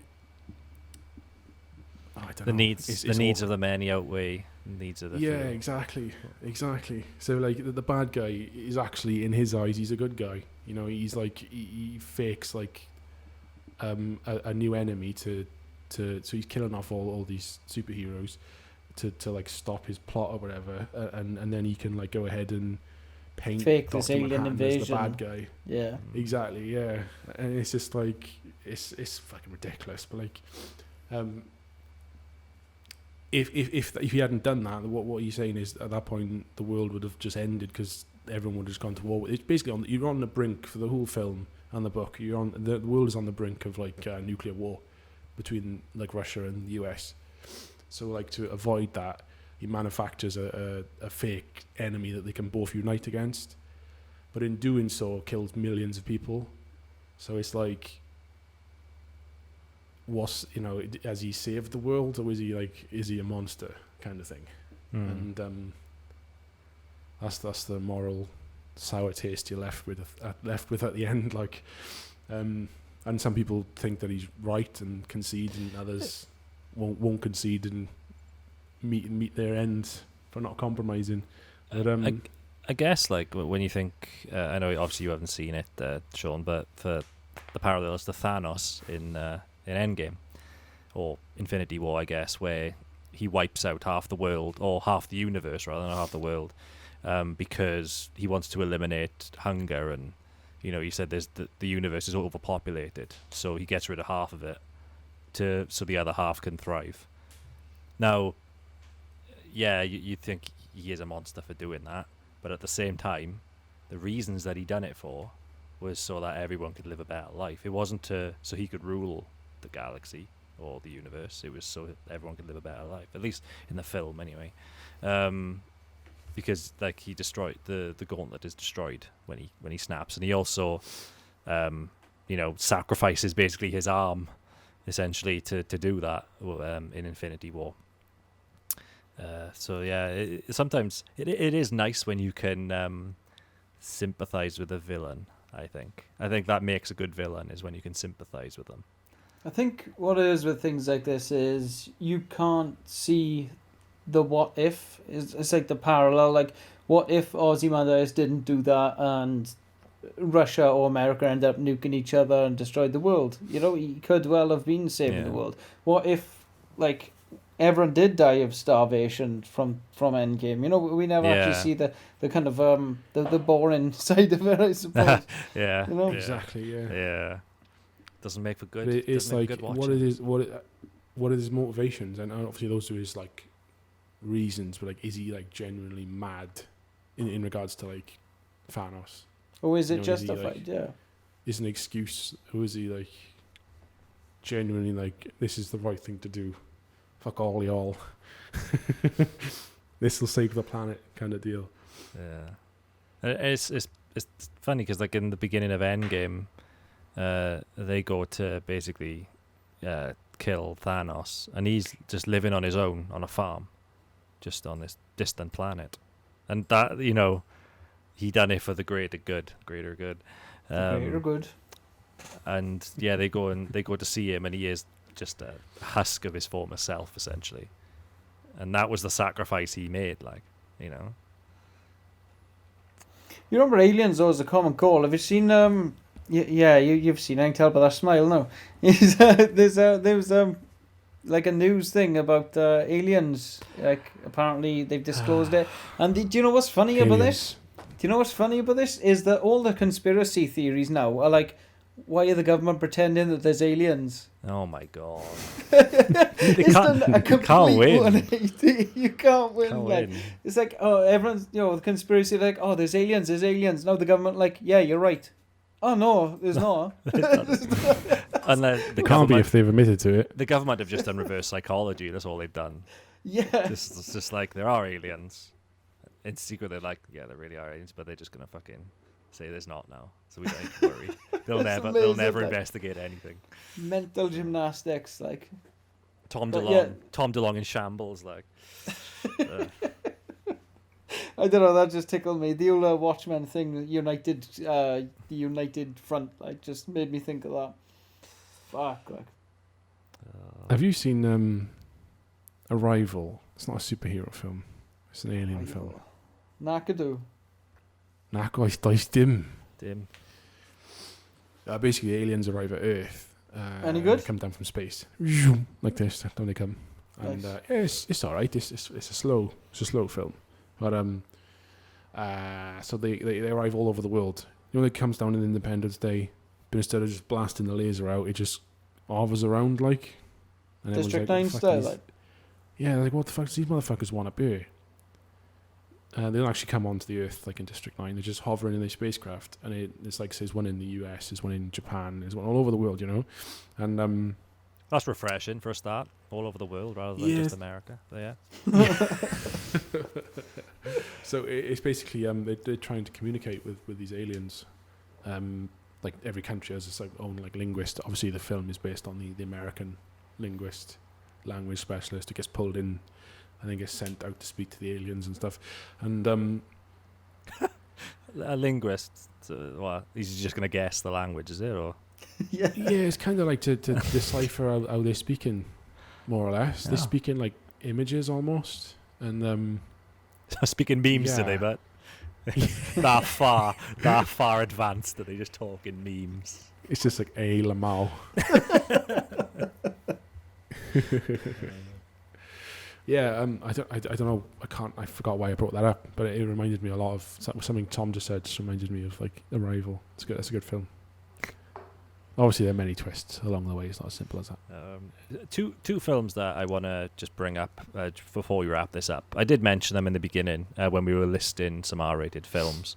So that's Kick-Ass and Super. I don't know. I assume you've seen Kick-Ass, most of you. yeah. I know of Kick-Ass. I've not seen it. And Super Rainn Wilson. It is Rainn Wilson, yeah. Fantastic film. Rainn Wilson and Elliot Page. Elliot Page now, yeah. So those films, I think, are if you want consequences of actions. Oh, fuck I. Oh, my God. So those two films are, they're basically about people who, there are no superpowers. People just dress up and they're all vigilantes, but no one has superpowers. And they think they're superheroes and they go around, with their martial arts or whatever. But if they get their arm cut off, then their arm's cut off. If they get, thrown into a shark tank, then they get all their limbs ripped off. And if they, what's his name? What's the names? Big Daddy is, I can't remember his name. Fucking actor, what's his name? Adam Sandler. No, Oh, it's been a long time since I watched Kick-Ass. It's the guy with the meme. He's got Nicolas Cage. That's his name. I can't think fucking Nicolas Cage. Oh, Christ! Yeah. So he plays the character Big Daddy in Kick-Ass, and it's basically a take on Batman. And Chloe Grace Moretz plays his young daughter. Who's she called? Hit Girl. That's what she's called now. Hit Girl. And they go around fighting crime. Father-daughter team, and they are psychopaths. They literally are psychopaths. Like, their apartment is just full of weapons, like various different bits of weaponry. It is like the Batcave, but in like a small apartment in wherever they are, in like New York or America. I don't know. But yeah, Nicolas Cage's character gets killed because he gets captured and beaten up, and you just see how real it would be if someone dressed up like a vigilante and went out trying to fight crime. You get killed. That's it.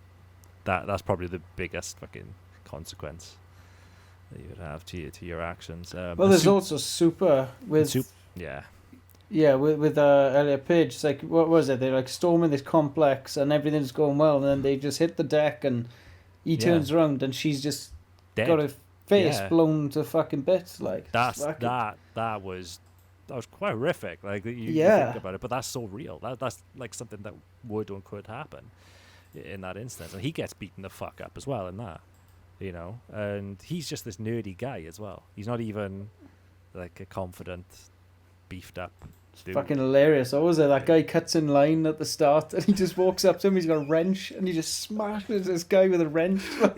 That's his weapon of choice, isn't it? It's the wrench. Just a fucking monkey wrench. Jesus. You don't cut in line.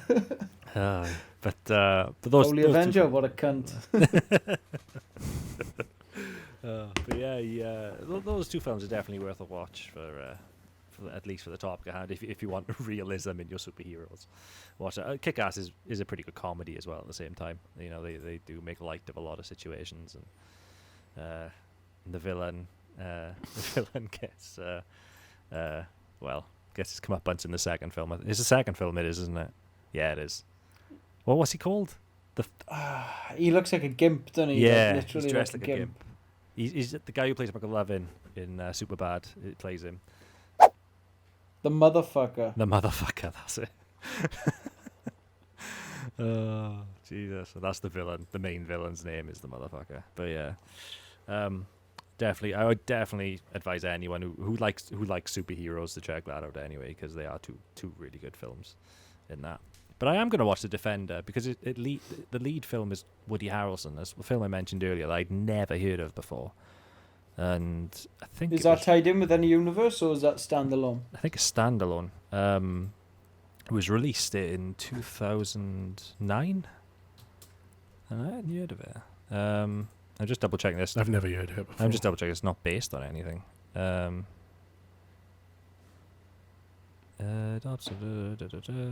it's just written by someone. It's actually got Sandra Oh in it as well. Oh, yeah. What's surprising though with Sandra Daredevil, how good the series was, and then they went to do, what was it, The Defenders? Yeah.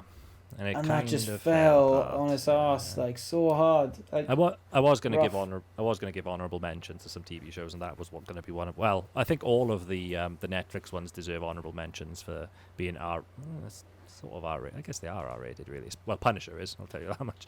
Yeah. But yeah, I also enjoyed Punisher more in Daredevil than in his standalone series. Yeah, really? Yeah, I did. I like. The finale to season 1 of Punisher I thought was really good, and at the same time it just grossed me out completely. You know, when he's dragging his face across the mirror. Oh shit! Yeah, Jigsaw. Oh my God. But Fisk though, Wilson Fisk is such like the actor that plays him. He's the guy from Men in Black, isn't he? Vincent D'Onofrio, is that his name? D'Onofrio, He's something like that. He's the cockroach in Men in Black. The fucking Is he? yeah. The fucking With the, he's in the van. He's like smashing fuck out of the Sugar. van. Is that it? Yeah, Water. it's him. I Like never knew that. Private Pile More. in Full Metal Jacket. Yeah. Oh I know that, wow, yeah. Gomer Pyle, full on Gomer Pyle jobby. Because There's there's like so good in that. Like because there's rumors now that Charlie Cox, who plays Daredevil, is going to be introduced into the the MCU, and because he was in it, I think it was in his original contract with Netflix that he could be in a Marvel film, and he was slated to be in, I think, Civil War, but instead they put Spider-Man in there. Fair. But there's rumors that he's going to be in the next Spider-Man film, and everyone's saying like, if you're going to bring in Charlie Cox as Daredevil, you've got to bring in that Vincent guy to play Kingpin, because he was like the perfect Kingpin in Yeah. the TV series, and he was really good at that, you know. But yeah, I thought Jessica Jones was good as well. I still haven't watched the final series of that, but the first two seasons I thought that was pretty good. David Tennant does a good job in pretty much anything he's in, doesn't he? So, and I didn't mind Luke Cage either. I thought that was okay. But Punisher was pretty brutal. On good honorable mentions. And I don't know if you've ever seen it, but Teen Titans as well, which is Titans though? Titans the or live Teen action, Titans. yeah. The live actions one. I for thought Titans, that was very. I know it's obviously American, but very Americanized. Oh yeah. I watched it, but I thought it was just a bit much. Like, yeah, it's. I'd say it's. I did enjoy it. You know, I wouldn't say I didn't enjoy it. There were certain aspects I enjoyed more so than others. Like the girl who played what's the blonde girl's name? I can't remember now. Fire? No, she the blonde one. She and her husband was. Dove. Dove. That was it. Like Dove from above is his son. the actress. I don't think she can like change her facial expressions.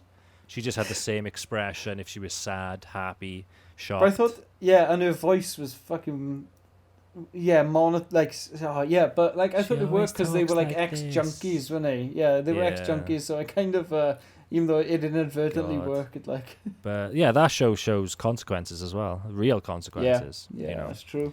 And I know that in the next season of that, they are bringing in the Red Hood. And the Red Hood is one of my favorite comic book characters. So, because obviously they introduced Jason in the last season, Jason Todd. So it seems natural that they would do this. And like the first season of Arrow, I always thought was really good.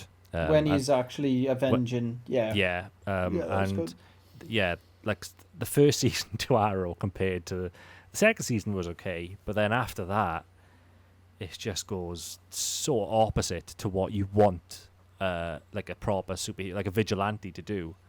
That it's just got boring for me. So falls into the formula, doesn't it? It does, yeah, exactly. And CW completely ruined that universe. They just made it a teen drama, and it's just shit. I think, to be honest, I think like the introduction of Supergirl ruined that for me. It was as soon as that like show came into it, it was maybe it was a bit earlier than that, I guess. But they just made it so. Oh God, it's so PC. You know? Yeah. You know, I'm all for, you know, using and saying the right things, but like you don't have to shoehorn it into every single action you do or make a story about it, you know, lead into current events. That's a topic for another time, I'm sure. We will discuss on something. Didn't they have the girl that transitioned in Supergirl? I want to say Dreamer or something like that. Yeah, so she's she's like a horse star. Yeah. It's in real life, yeah.